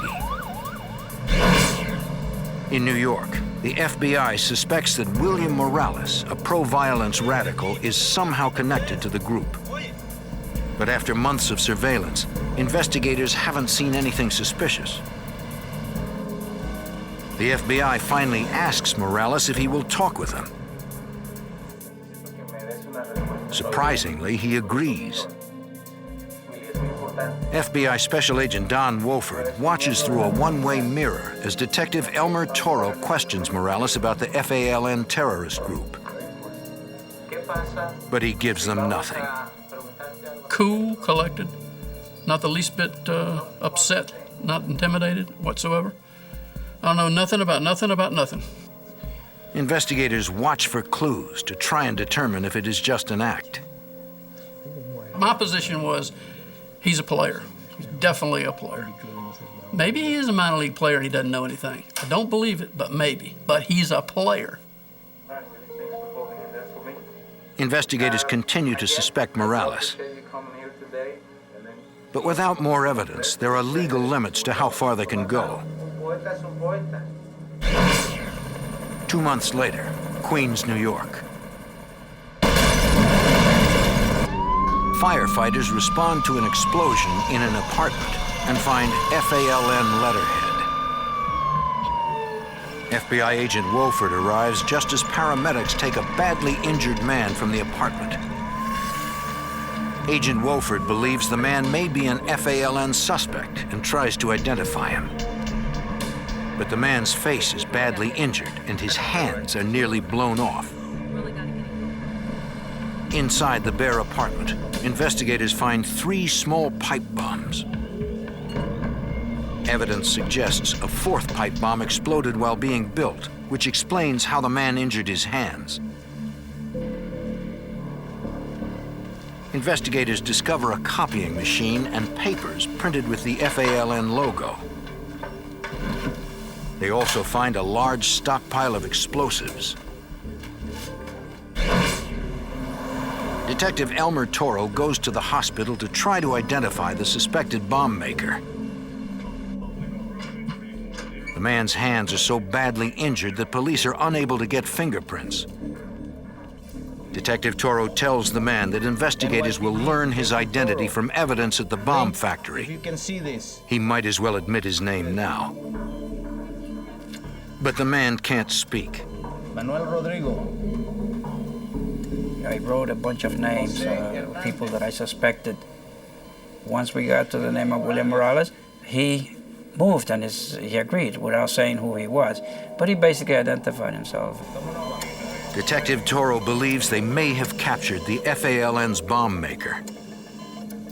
Toro grills him for information about the organization. But Morales refuses to cooperate.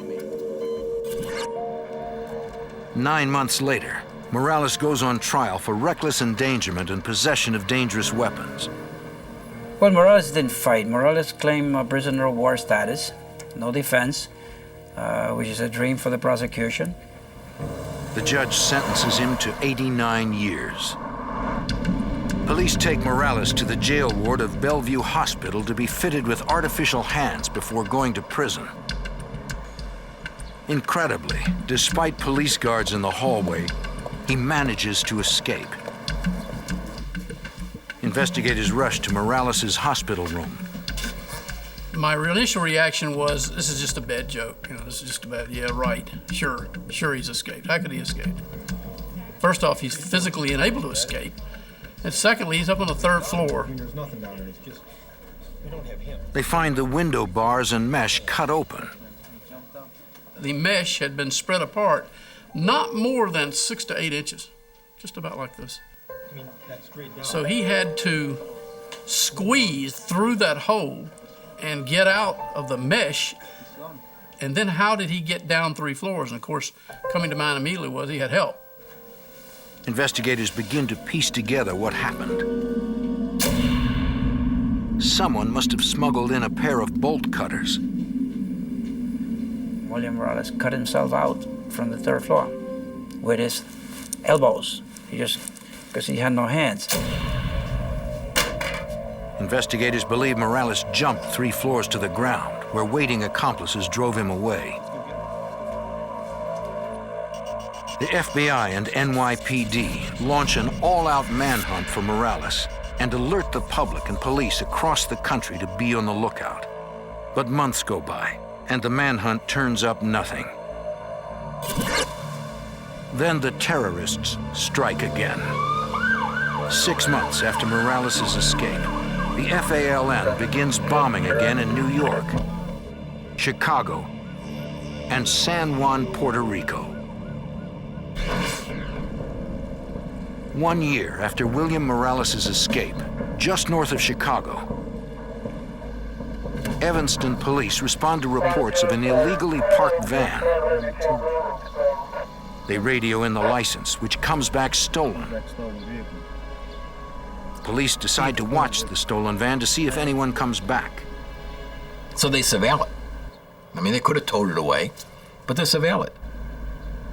A short while later, a man and woman drive up to the van and begin loading it.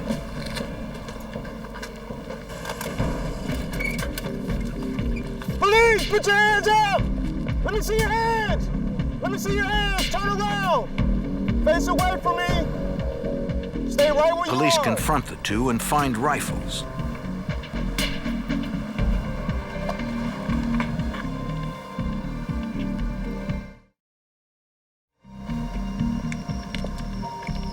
The suspects have no ID and refuse to speak, leaving police at a loss. Where'd the weapons come from? They can't even figure out what nationality they are. So they bring him in, so they got those two people. A few hours later, in the same Chicago suburb, a citizen calls Evanston police to complain about a truck parked in a wealthy neighborhood. The woman says people have been coming up to the truck and climbing in the back all morning. A police officer comes out and tries to talk to the driver.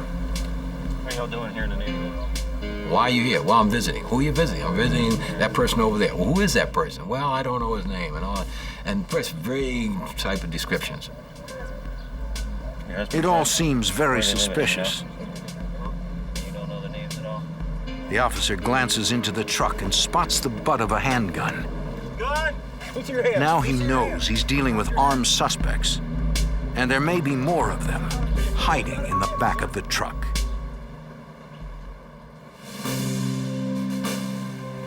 Step out of the vehicle, sir. Amid a rash of terror bombings, officers in Evanston, Illinois, arrest a suspicious couple.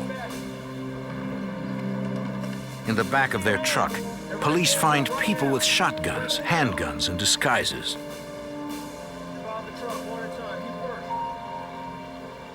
Officers arrest them as well. Evanston police photograph and fingerprint their prisoners. No, I've got the list. Can you run it for They me? also check their identification, but they run into a problem. The names on their IDs prove to be false. Detectives try to interview the suspects, but they refuse to talk. Sensing they are onto something big, the police call the FBI.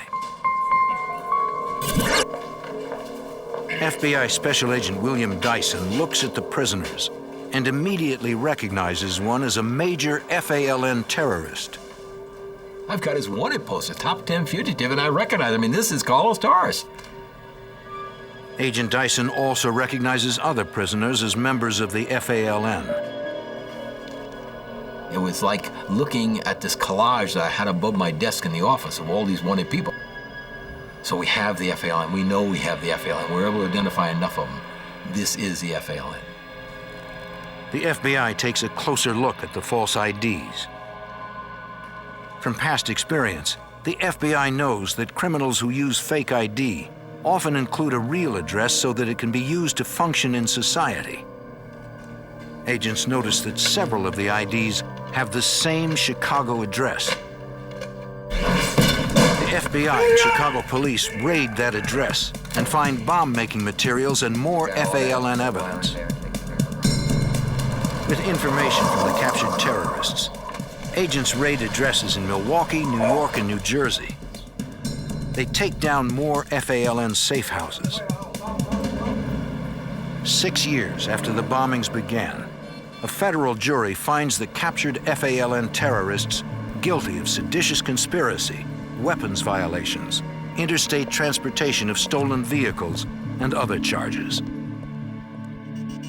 But notorious FALN suspected leader William Morales still remains a fugitive.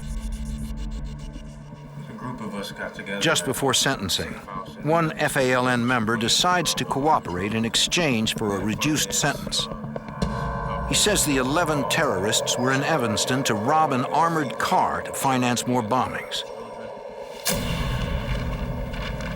He also describes a meeting at a Milwaukee safe house. They had this meeting in which they plot this thing out, and the man leading the meeting, he's got a mask on, so you can't recognize him. But he's got no hands. So immediately, everybody knew it was William Morales. Fanatical FALN leader William Morales' hands were maimed years earlier while making a bomb. Investigators press for more information, but the cooperating FALN member doesn't know how to find Morales. Agents try a different approach and question their informant about how the FALN recruits members. We have to know how they bring new people into the group. Once we know that, then we can go after them.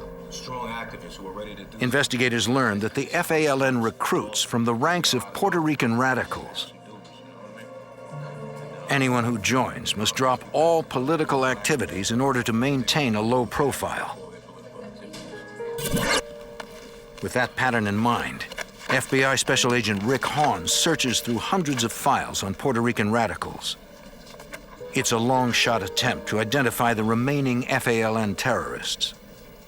We looked for individuals that had stopped attending rallies and things like that, that had made themselves quite well known prior to that time. And we focused on them for surveillances. More than a year passes before the FBI finally finds one suspect who seems to lead a double life. Very, very quickly, we realize this guy's clandestine. He's doing things that's not normal. Agents track the suspect to an FALN safe house. Based on the suspect's behavior, the FBI gets a court order allowing listening devices and wiretaps. In March 1983, 2 years after first gaining cooperation from the FALN informant, the FBI gets a break. Through a wiretap, they overhear a suspected FALN member on the phone asking a mysterious man in Mexico to come to Chicago. He refused to come up and said, basically, why don't you come visit me? I'm having plastic surgery done. I'm in need of good identification. I can't come into the country.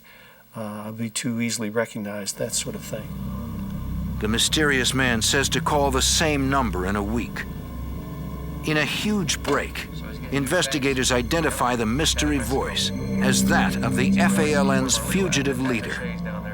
By his voice, we were pretty sure that it was probably William Morales. It's the first time the FBI has heard Morales' voice since his bold escape from New York police custody 4 years earlier. The FBI traces terrorist leader William Morales' phone call to a cafe in Puebla, Mexico. Back in Chicago, the FBI is stuck. They have no jurisdiction in Mexico.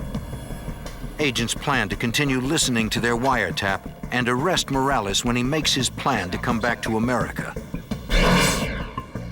But since Morales may have had plastic surgery and significantly changed his appearance, agents ask Mexican federales to secretly photograph him. FBI Special Agent Rick Hahn. The federales went down to that coffee shop and found Morales seated at a table there. Morales had severely maimed his hands years earlier while making a bomb. He cannot protect himself or fire a gun. The FBI warns the federales he is probably accompanied by an armed bodyguard. FBI Special Agent Don Wolford. We told him, hey, this guy's got backup, watch it. You just can't walk up with this guy and say, in the car. The federales don't see a bodyguard and decide to make the arrest themselves. NYPD Detective Elmer Toro. They were not supposed to take him down. They were supposed to take photographs. And they decided to make the arrest. And William Morales, like a nice trained terrorist, he simply gave up and provided the opportunity for his bodyguard two stepped out of the restaurant.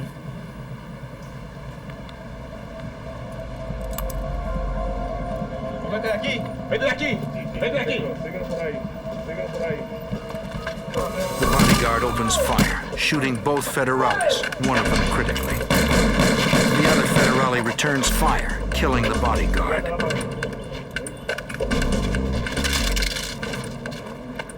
He takes Morales into custody, but his arrest comes at a great price. The wounded federale dies on the way to the hospital. New York Police Detective Elmer Toro immediately flies down to Mexico to interview Morales and try to arrange his return. Morales being in police custody and having killed a police officer, I'm sure was subject to some degree of torture by the federales down there. Morales greets Detective Toro like a long-lost friend. He was happy to see me, and he said to me, and I always remember, he says, Elmer, I want to go back with you. Take me with you. Detective Toro says he'll draw up the papers, and Morales promises to sign. Sign anything. Just take me with you. Okay, Willie. Once Mexican police learn that Morales is going back to the U.S., they treat him better to avoid a possible scandal. Okay. Back at his hotel, Detective Toro calls the FBI with the incredible news about Morales. Getting anything done in Mexico is like, forget it. But now he's talking about, I want to come back. And, you know, we're all saying, thank you, Lord. All right. Let him come back. But it's not that simple. All of a sudden I put the 6 o'clock news, and there is the bastard denouncing us. Morales appears on TV, flanked by radical lawyers from Cuba, the U.S., and Mexico.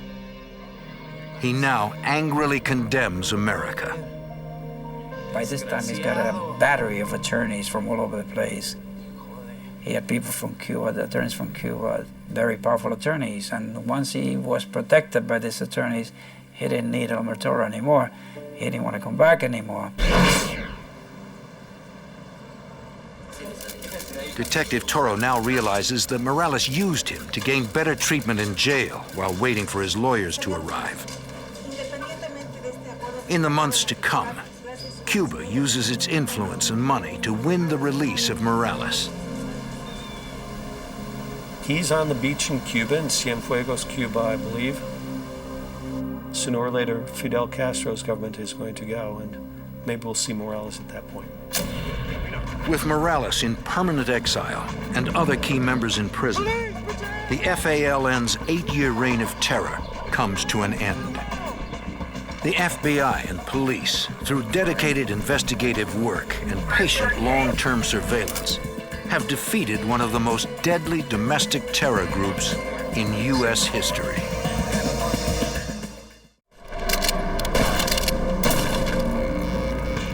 A ruthless grab for power tears a city apart.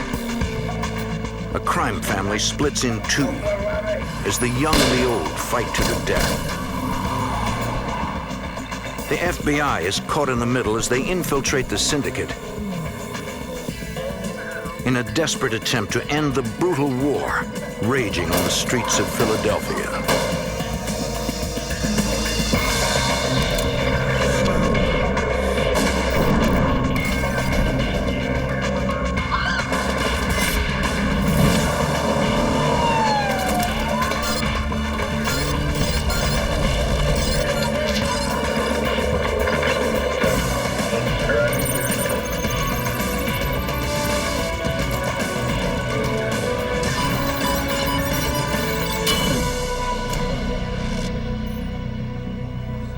In the early 1990s, Philadelphia became the scene of a bloody vendetta. The streets erupted in mob warfare. Authorities feared innocent people would be caught in the crossfire. I'm Jim Kallstrom, former head of the FBI's New York office. Agents launched a complex and risky surveillance operation. Their mission, to bring down a notorious crime family and to stop a brutal turf war before more people were killed.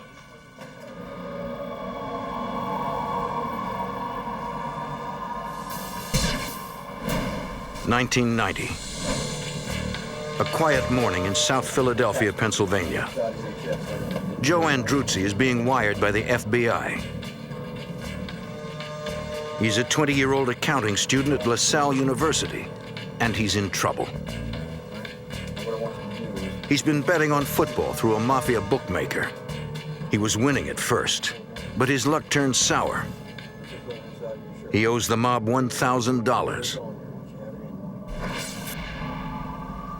It's a debt he cannot pay. You understand? I don't think you do, son. I don't think you got it at all. But you understand what's going on here. In way over his head and afraid for his life, Andruzzi contacted the FBI and asked for help. Get money, kid.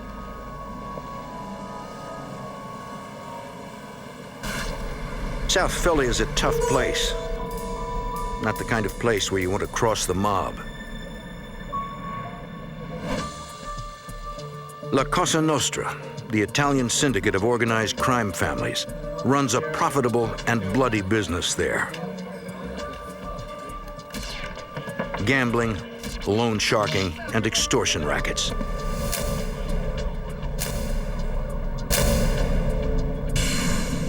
For years, South Philly was run by Angelo Bruno, known as the Gentle Don because of his dislike of violence. He took over the city in the 1950s. He was brutally murdered in 1980.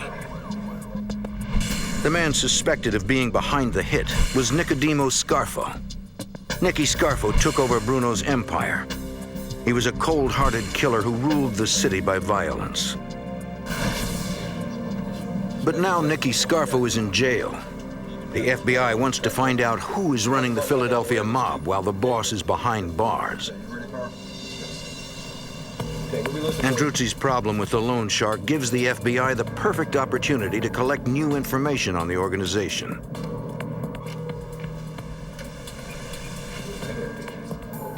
The college student meets with the bookmaker. He plays his part perfectly and is introduced to Salvatore Sparacchio, a known member of the Philadelphia Mafia. I don't have the money. You don't have the money? FBI Special Agent Jim Marr was the case agent on this investigation. Salvatore Sparacchio didn't make any overt threats, but the implied threat, I'm the boss of the family, you got to pay. I want $120 a week for 10 weeks. The boss offers a repayment plan. Although the mob is charging little more interest than a credit card company, the penalty for defaulting on the loan has a far higher price. Nicky, here, take some cake home to your wife. Hey, thanks, Bob. All right. For the next 10 weeks, the FBI gives Andruzzi the money to make his payments. And each time he takes the money to the bookmaker, the FBI records the conversation, building their case against Salvatore Sparacchio. Each payment is evidence of the crime, of racketeering. But the FBI is not interested in making low-level gambling arrests. How we doing, huh? They have a much bigger target. I'm sure it's all there. The ultimate goal is to destroy the Philadelphia Cosa Nostra family as a crime problem. Nicky, some cake? Hey, Boogie, you know too much. The tactics we use are to attack the hierarchy. The structure is the target, and we attack the target through the hierarchy. They need more information. So on Christmas Day, when they know it will be closed, the FBI breaks into the bakery shop. We proved to the judge that gambling activity and loan sharking activity was taking place in an Italian bakery. The judge authorized us to put microphones in. For the next several months, the FBI records the conversations inside the bakery. We began listening to conversations of Salvatore Sparacchio, who was claiming to be the boss of the Philadelphia Cosa Nostra family. Although Sparacchio claims to be the head of the family, the FBI wire soon makes it clear that Sparacchio is not one of the big Philadelphia Mafia bosses. He is little more than an employee, but the FBI doesn't know who he's working for.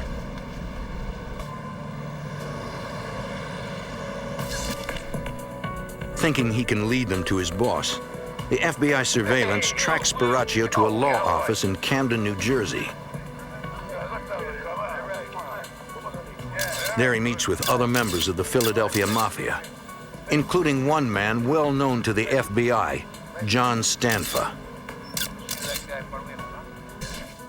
John Stanfa is a Sicilian immigrant and a made member of the Sicilian Mafia. He worked as a driver for the late Angelo Bruno, aka the Gentle Don, former head of the Philadelphia family.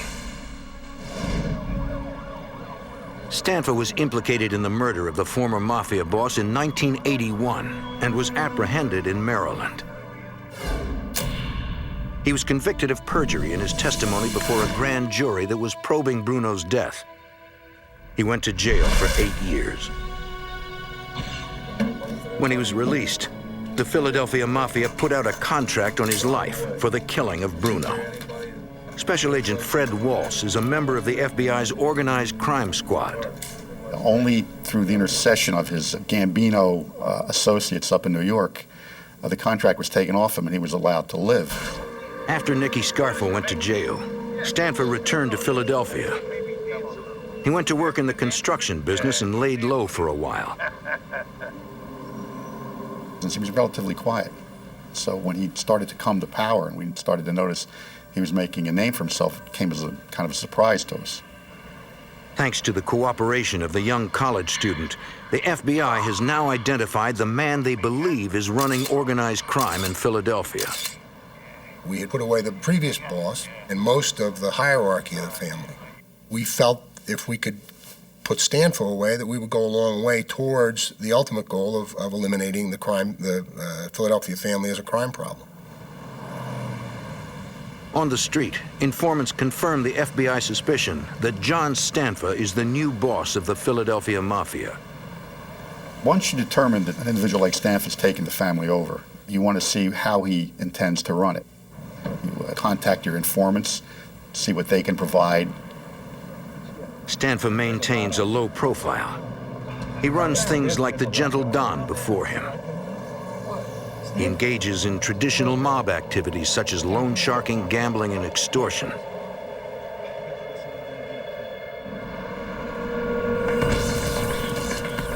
The FBI wants to find out where he is conducting business. According to FBI informants, high-level secret mafia meetings are being held in the lawyers' conference room. Informants told us that that's where they were meeting, that they felt secure there. Since it was a lawyer's office, they felt secure there from FBI eavesdropping. We decided that it would be a very, very good place to put microphones. Agents prepare an affidavit to wire the premises. We recognized that intruding into a lawyer's office was extraordinary. The affidavit had to go down to the FBI headquarters. The director of the FBI personally signed off on it. A federal judge gives the FBI the green light. Agents install a hidden video camera outside the law office so they can monitor anyone who enters or leaves the building.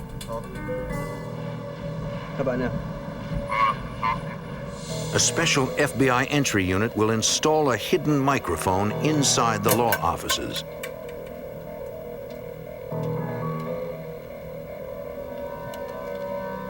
Agents make a surreptitious entry into the second-floor suite.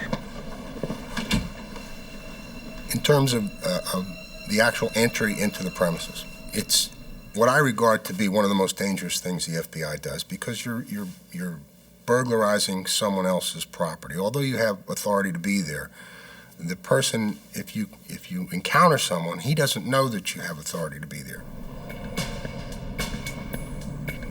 Inside, the agents fear they've been discovered. An armed deputy sheriff is inside the building.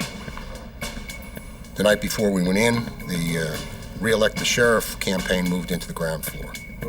The agents making the entry were surprised by a deputy sheriff. Fortunately, they were able to conceal themselves. He got in and got out before there was any problem.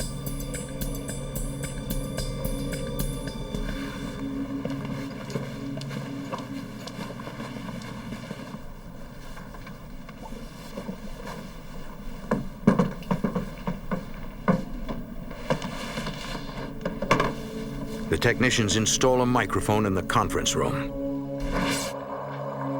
The surveillance agents will first try to identify each suspect and determine their roles in the organization.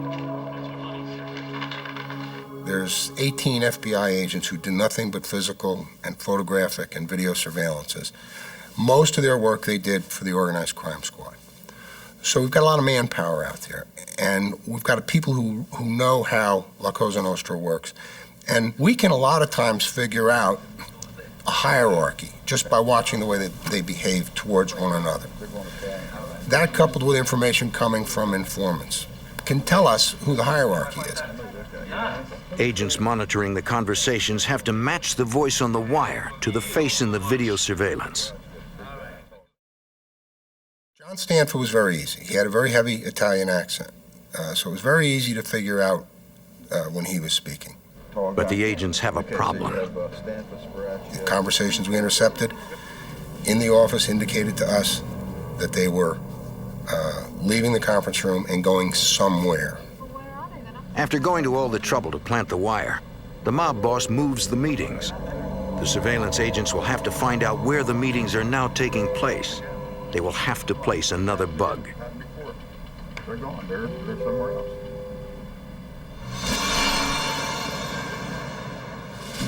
A few days later, the FBI learns from an informant that a high-level sit-down is about to take place at the law office between John Stanfa and several associates. They need to get the new bug in place before the meeting. But they don't know where the meeting will be held. Agents dispatch an undercover detective to follow Stanfa into the office. Philadelphia detective Mark Pinero gets the job. We tried to come up with a reason to actually go into the law firm to get a closer look at what was going on. So we had come up with a cover story utilizing a name of an attorney that we knew had left that firm. But it does not go exactly as planned. This unknown individual held the door for me to go in first, which kind of set me back because I wanted to go in second. I wanted to see where they were going before I was attended to. But I was relieved when I walked in and the receptionist greeted John Stanfa, and John Stanfa told her, "Let him know I'm here." And the receptionist immediately keyed her intercom and let the lead attorney of this law firm know that John was there and to send him in. So not only was I able to get her to identify John Stanfa, I was able to stand there and watch him go down to the actual office of this lead attorney at this law firm. That's good. That's real good. Okay, lock it on. Thanks. With this information, a federal court approves an affidavit for a second break-in at the office. Agents install hidden microphones in the attorney's office.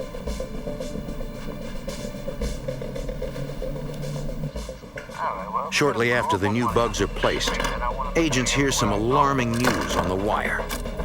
The mob bosses are afraid they are being watched. They hire a private counter-surveillance contractor to sweep the law offices for bugs. If he finds a listening device, the entire operation could be destroyed. The FBI in Philadelphia is closing in on mob boss John Stanfa.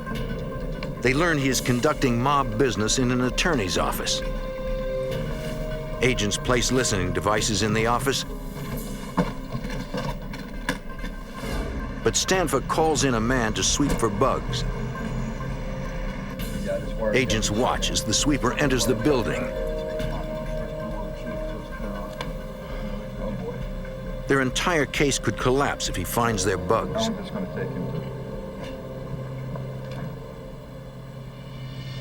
Here they come. What's going on here? But after a few tense minutes, the private contractor completes his sweep without finding anything. It sort of brought a smile to everybody's face because they basically brought in an expert who didn't detect anything. So that would bring sort of a feeling of ease on their part. And I guess our expectations were that they would be even more at ease to discuss further criminal activity. Now, with microphones in the conference room and the lawyer's private office, the information begins to come in. The FBI learns that John Stanfa is having problems with a group of young mobsters. Born and raised in South Philly, their allegiance is still with Nicky Scarfo and the Mafia regime before Stanfa took over. They are known as the Young Turks. As far as they're concerned, Philadelphia is and always has been their turf. And the Young Turks deserve to be running the crime family, not newcomer John Stanfa. I always do the best job. Joey Merlino is the boss of the Young Turks.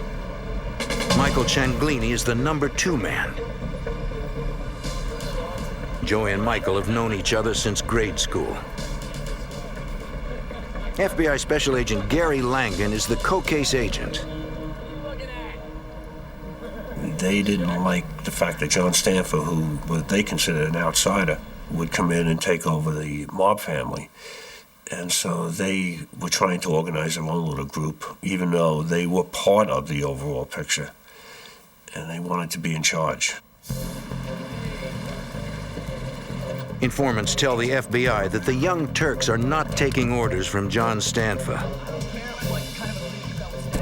He doesn't run the city. They bragged about who they were and who they were aligned with. Bragged about how they were going to take the city over.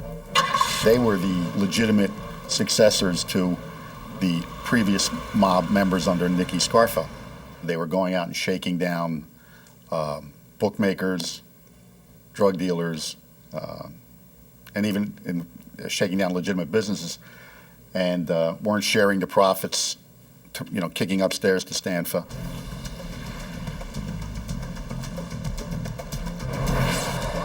The Young Turks feel they're entitled to run the city and the Philadelphia Mafia.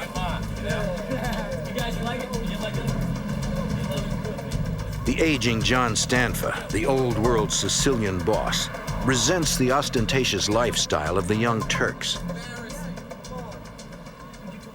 The Young Turks, if you will, were very, very flamboyant. They'd go into the clubs on Delaware Avenue, throw their weight around, push people around, trade on the fact that they were connected to the local Cosa Nostra family, and in general call attention to themselves, which is not a good thing. If you're running a Cosa Nostra family, you should be low-key. Wait. Hey, girls, get in the car. James, come on. Get out of here. Start it up. The Young Turk boss, Joey Merlino, has a different idea of how a Cosa Nostra boss should live the life. He was the kind of guy who felt that when he went into a restaurant, because of who he was, he shouldn't have to pay. This was easily adopted by his entourage, and they became a problem for everybody. There were fights, there were shootings, it's just not the way to run a Cosa Nostra family. Attracting all that attention to yourself. The police begin to know then where you are and who you are, and it's just not a good thing. John Stanfa was particularly angered by the Young Turks' involvement in the sale of illegal narcotics. That was the wave of the future, and it's an easy way to make money. Traditionally, the mob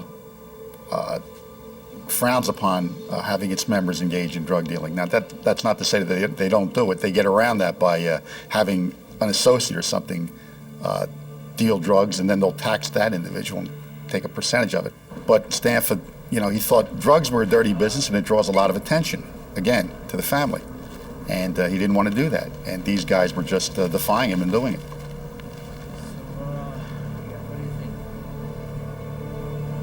Once we heard that there was friction developing, we were looking to see how Stanfa was going to handle it.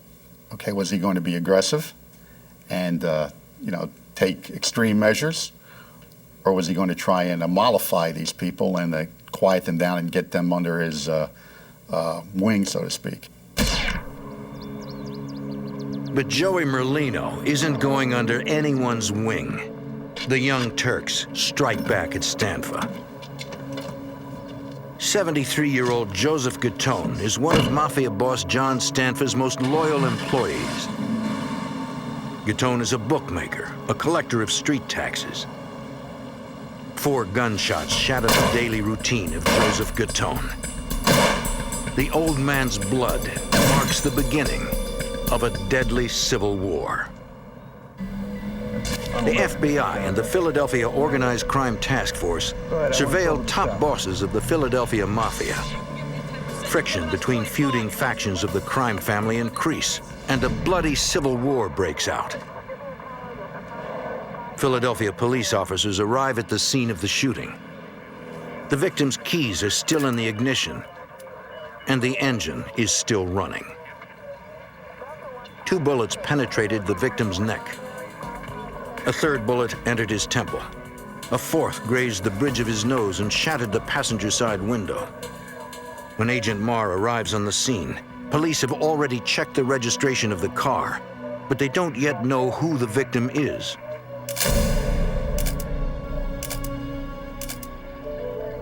Agent Marr recognizes the victim from previous investigations. Gatone is a longtime member of the Philadelphia crime family, currently under the leadership of John Stanfa. Several of Gatone's neighbors witnessed the shooting, but no one can identify the lone hooded gunman. Special Agent Jim Marr suspects Joey Merlino's Young Turks are behind the killing. Where he was killed, the manner in which he was killed, indicated to me that the Merlino faction was sending a message to Stanfa and his people. We're here, and we are to be reckoned with. John Doe's. Agents monitor their wiretaps.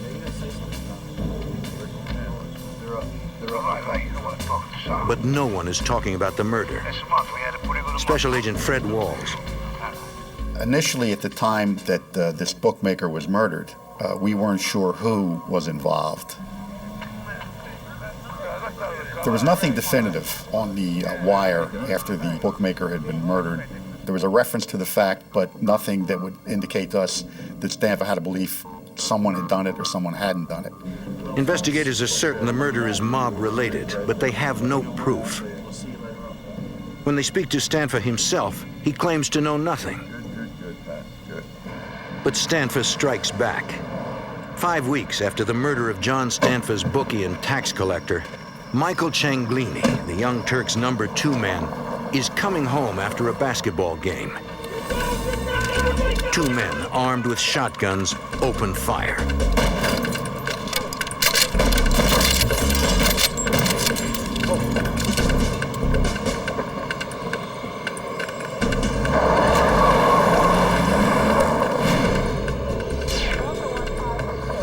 Somehow, Cianglini, his wife and 2 children, were uninjured in the attack. Investigators recovered 12-gauge shotgun shells from the front yard and shotgun pellets from the ceiling of the living room and dining room. Despite the brazen attack on Cianglini and his family, he won't cooperate with the detectives. He wasn't going to say anything. They just don't talk to law enforcement. They feel they're going to handle it themselves. It's business, okay, and it's none of our business.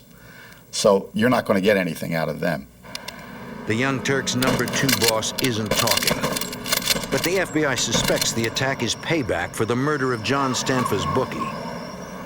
After the bookmaker's murder and then the attempt on Michael Cianglini, we believed that we were going to see an increase in violence. There was going to be a potential mob war. Fearing this, the FBI petitions a federal court to expand the eavesdropping. In the spring of 1992, they get the court order they need. Agents place bugs in 7 new locations, including lawyers' private offices, the law library, the television room, and the lunchroom. I don't know, they look good. The new wires immediately start paying off. How we going, huh? Early in May of 1992, FBI cameras catch Stanfa arriving at the law office with his consigliere and Joseph Cianglini, brother of the Young Turks' second-in-command. Inside, John Stanfa angrily announces that he knows the Young Turks are looking for him. They want him dead. But Stanfa doesn't want a war. He wants to make one last attempt at diplomacy. His first move is to make Joseph Cianglini his new underboss. I guess he thought, as a concession to them, he would be able to control them. There's a saying, keep your friends close, keep your enemies even closer. This was the way to keep an eye on them. But we fully anticipated that we were going to see an increase in violence, but we were surprised by what did happen. Informants tell the FBI that Stanfa invites Joseph Cianglini's younger brother Michael and the young Turk boss Joey Merlino to a secret meeting. Here, Joey and Michael become made members of La Cosa Nostra. You have to swear to place the family before anything else in your life. God, your own personal family, your mother, your father, your wife, your children. If the family calls you, you come before them. Now, as made members of La Cosa Nostra, the two young Turks enjoy special privileges.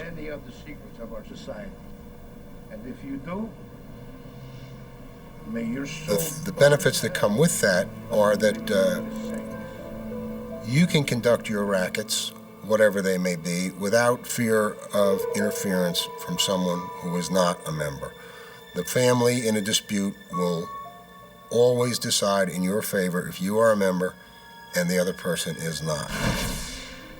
A member cannot be killed unless the boss of that family to which he's a member approves.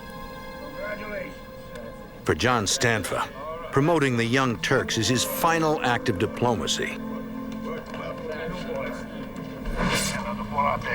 The FBI and the Organized Crime Task Force will keep a vigilant watch to see if Stanfa's bold move stops the violence.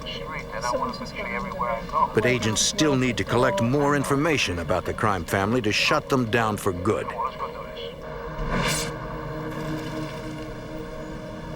Eddie! Through an informant, they learn the law office is not the only place where Stanfa and his associates are congregating. We found out that Stanfa had opened up a dinette next to another business he owned, which was a food distribution business. And surprisingly, Stanfa actually worked at this place every day. You know, as a John Q. citizen, he would go to work and he'd actually work there. You'd see him out there sweeping and cooking and handling stuff. But he was also meeting his family members there and discussing mob business. So the next step, logically, is to attempt to get a Title III bug installed in the dinette so that we can listen to the conversations he's having with these members and associates of the family. Once the microphone is installed inside the dinette, the FBI hears that an angry John Stanfa is still having problems with the young Turks. He requests a final sit-down with Joey Merlino. Joey Merlino and Michael Cianglini pay a visit to Stanfa. So is there a problem? So is there a problem? Why, sure. Gamblers are complaining that the young Turks are not honoring their bets. Can you be more like a Joe, you brother? Merlino assures the boss he'll fix the problem and make good on the debts. Pay the bill. And of course. The meeting ends amicably. Perhaps there can be peace within the family.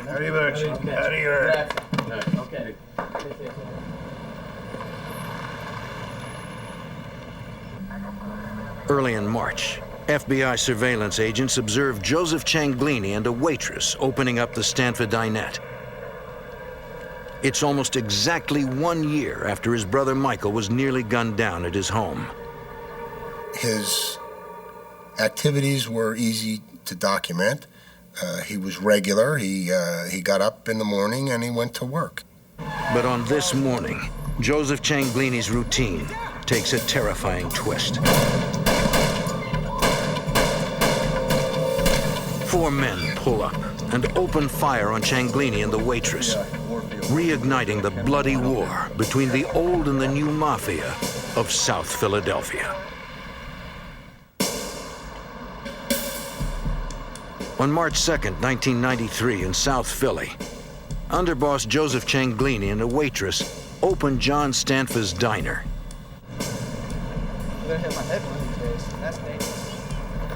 Shortly after 6:30 a.m., 4 gunmen launch an attack. Cianglini is gunned down. The surveillance agent alerts FBI HQ and calls 911 for an ambulance. The FBI agent on surveillance arrives on the scene.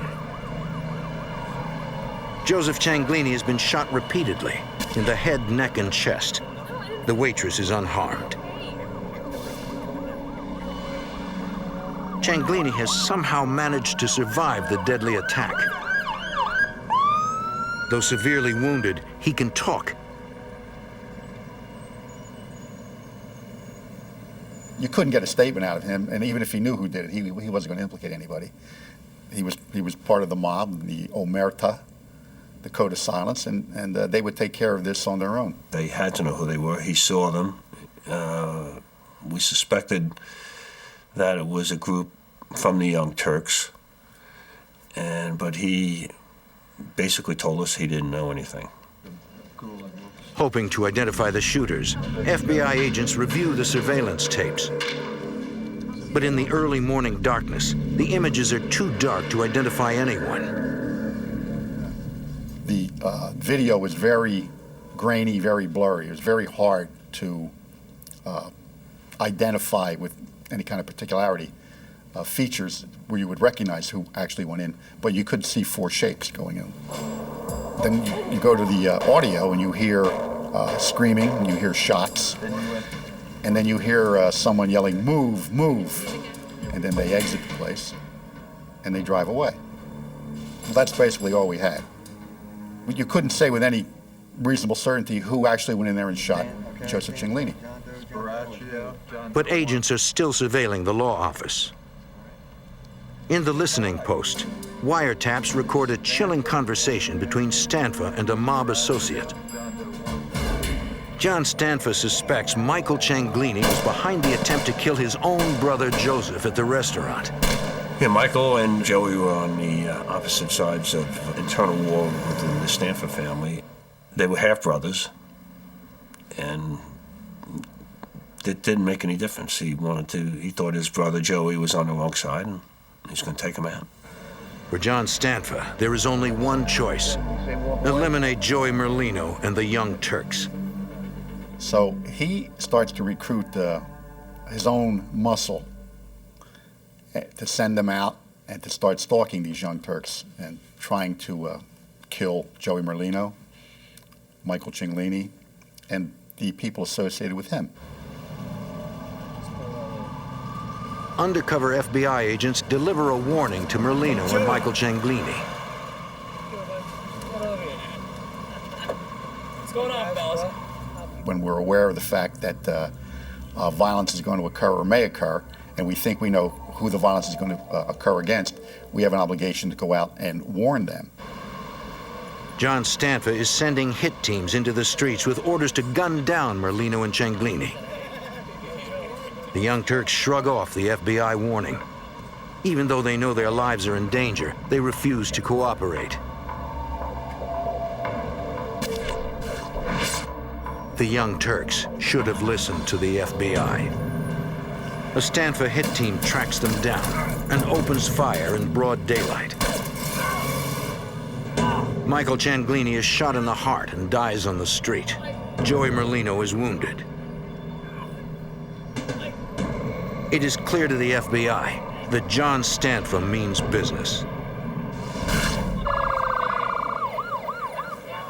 He's taken up the challenge, and he's retaliated with a lot of force. So that's where we are right then and there. We believe that Stanfa is responsible for it. Now we have to prove it. 3 hours after the shooting, South Philadelphia police officers respond to a burning vehicle. The car matches the description of one seen by witnesses at the shooting. Police run a trace and learn that it was leased to a member of the Stanfa crime family. That night, police question Phil Coletti and his wife. She tells police she reported the car stolen. Coletti says he has been home all day. The FBI views the couple's alibi with skepticism. Coletti becomes the first suspect in the shooting murder of Michael Cianglini. Several days later, the FBI gets a lead on the second shooter. The FBI had received a call from a physician who said that he had treated an individual who came in with burns that he felt were rather suspicious. FBI agents find John Vesey at home. He, too, is a known member of the Stanfa crime family. Agents ask Vesey what happened to his hand. And he says he had an accident with his barbecue grill. His hand was burned when he spilled lighter fluid.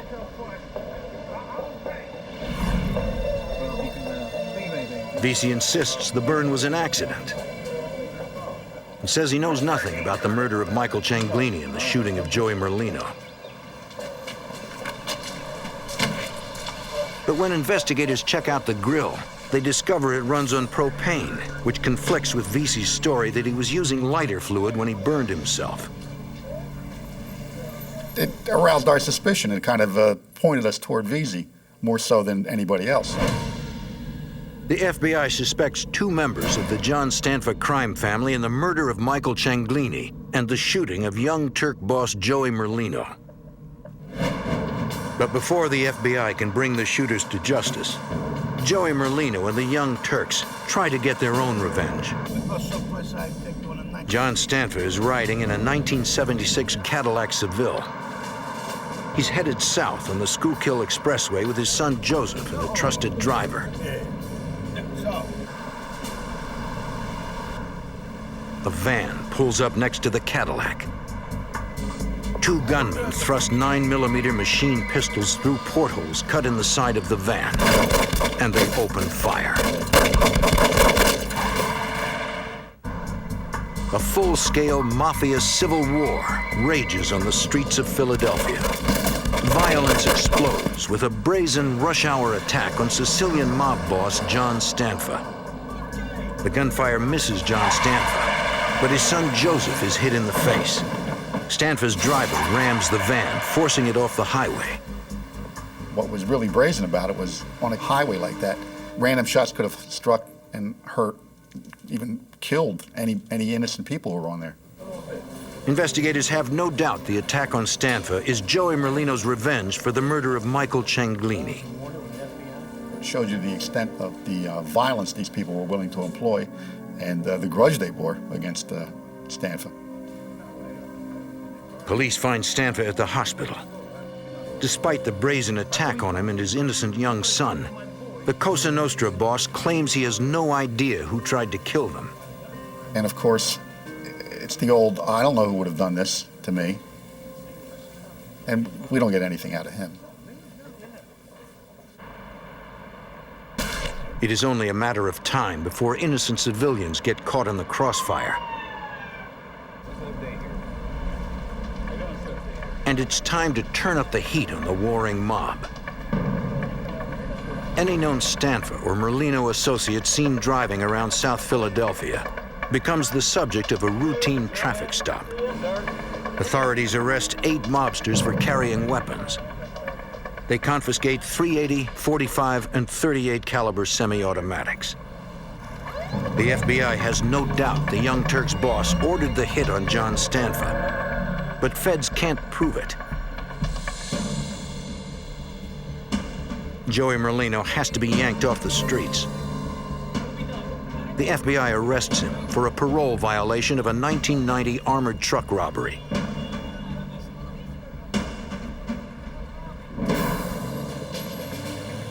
With Joey Merlino off the streets, it is now time for the FBI to focus its sights on John Stanfa's crew. The agents target murder suspect John Vesey. The professional hitman is one of John Stanfa's soldiers. But tonight, thanks to a New Jersey firearms violation and the threat of a long jail sentence, Vesey has agreed to wear a wire for the FBI. He was a very tough individual. And he did some construction work as a hired laborer for John Stanfa's brother-in-law, who was in construction. And he caught the eye of Stanfa, and Stanfa realized this kid was a tough kid, and he could, you know, he intimidated people.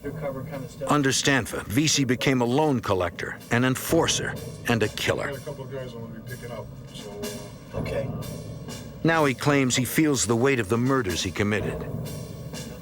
All these things, plus the fact that his brother, who really cared for him, was convinced that John was going to go down and never see the light of day. His brother convinced him that he should cooperate. VC was made into the family by John Stanfa.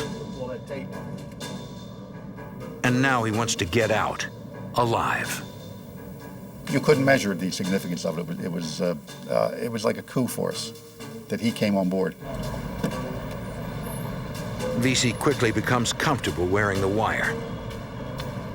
He has several meetings, but the conversations don't provide any new evidence against John Stanfa. He's out for a little while. I think he met with one or two people, nothing great. He was a little down about the fact that he wasn't getting the conversations, you know, he wanted to. He was really into it. We told him, look, don't worry about it. You know, we got a lot of time. We'll do it again till we get it right, you know. It's Friday night now. You know, you've worked long and hard for us. Go home. Go home and relax. Don't go out. We'll hook up with you again. We'll do it again. Later that night, John VC runs out of luck, and the FBI's Organized Crime Task Force is dealt a crippling blow.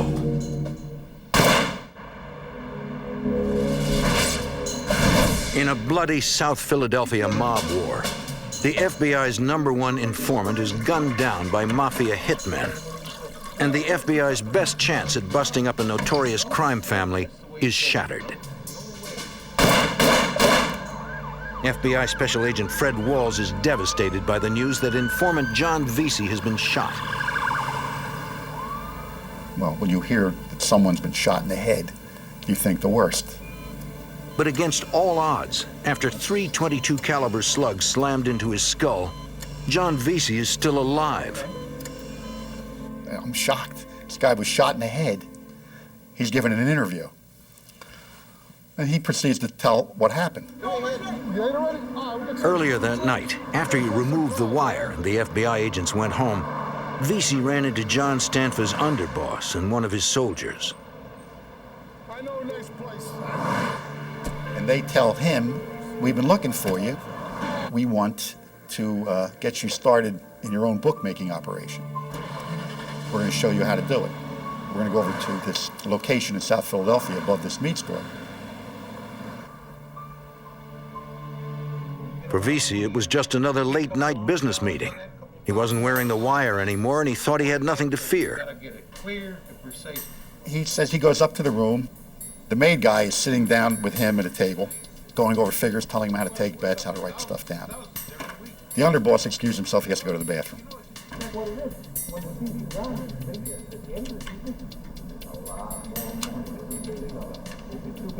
John VC heard the sound of the flushing toilet and the door to the bathroom opening. And then he heard the gunshots. 3 .22 caliber slugs impacted John VC's skull, but he didn't go down. VC turns around, looks at the guy, and says, "What the frig are you doing?" And of course, the shooter now, he's in shock. So he throws the gun down, and he pulls out a knife. Well, VC takes the knife away from him and cuts him and basically incapacitates him and throws him on the ground. He turns to the other guy, the main guy, who's an older guy, and the guy looks at him and he says, John, he said, "This has all been a mistake. It's a misunderstanding. We're gentlemen here. We can settle this." And VC says, "Get out of the way, or I'm going to take you down too." And against all odds, John VC walks out of the room alive. And that just goes to show you how tough this kid was. I mean, he was tough. And the bullets went into the back of his head, and we later found out they had hit the head and come around, okay? I guess the slugs weren't as strong. It was a 22 caliber long rifle slug. And he took 3 in the head and survived. 2 weeks later, Ex-mafia hitman John Vesey makes his first appearance before the federal grand jury and testifies against his former crime family. The information he provides is invaluable to the FBI. Vesey names names and gives the FBI what they need to move against the Philadelphia mob. When the FBI increases the pressure, other mobsters make deals with the prosecutors and become informants for the FBI. And the dominoes begin to fall. On St. Patrick's Day in 1994, 24 suspects are arrested on racketeering charges of murder, murder conspiracy, extortion, arson, kidnapping, gambling, and obstruction of justice. Among those arrested is Frank Martinez. He's found guilty of assault and the attempted murder of John Vesey. Vincent Pagano is also arrested and found guilty of assault and the attempted murder of John Vesey.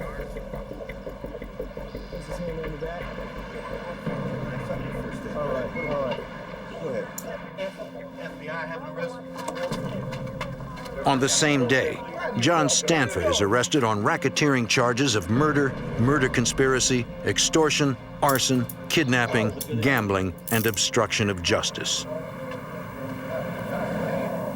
It was a nice, clean, easy sweep. We brought the people in, and we were very satisfied with it. Ultimately, 27 people are charged with conspiracy and racketeering under the RICO Act. 24 defendants are either convicted or plead guilty to the charges. I felt pretty good that we did make Philadelphia a little bit safer. It was my job. It was my life's work. I thought we did a good job, and I thought that we served the citizenry very well with what we did. We took a very, very violent group and sent a lot of them to jail for a long, long time. And we made Philadelphia a little safer. On July 9th, 1996, John Stanfa is sentenced to 5 consecutive life terms. He is serving them at the United States Penitentiary in Leavenworth, Kansas.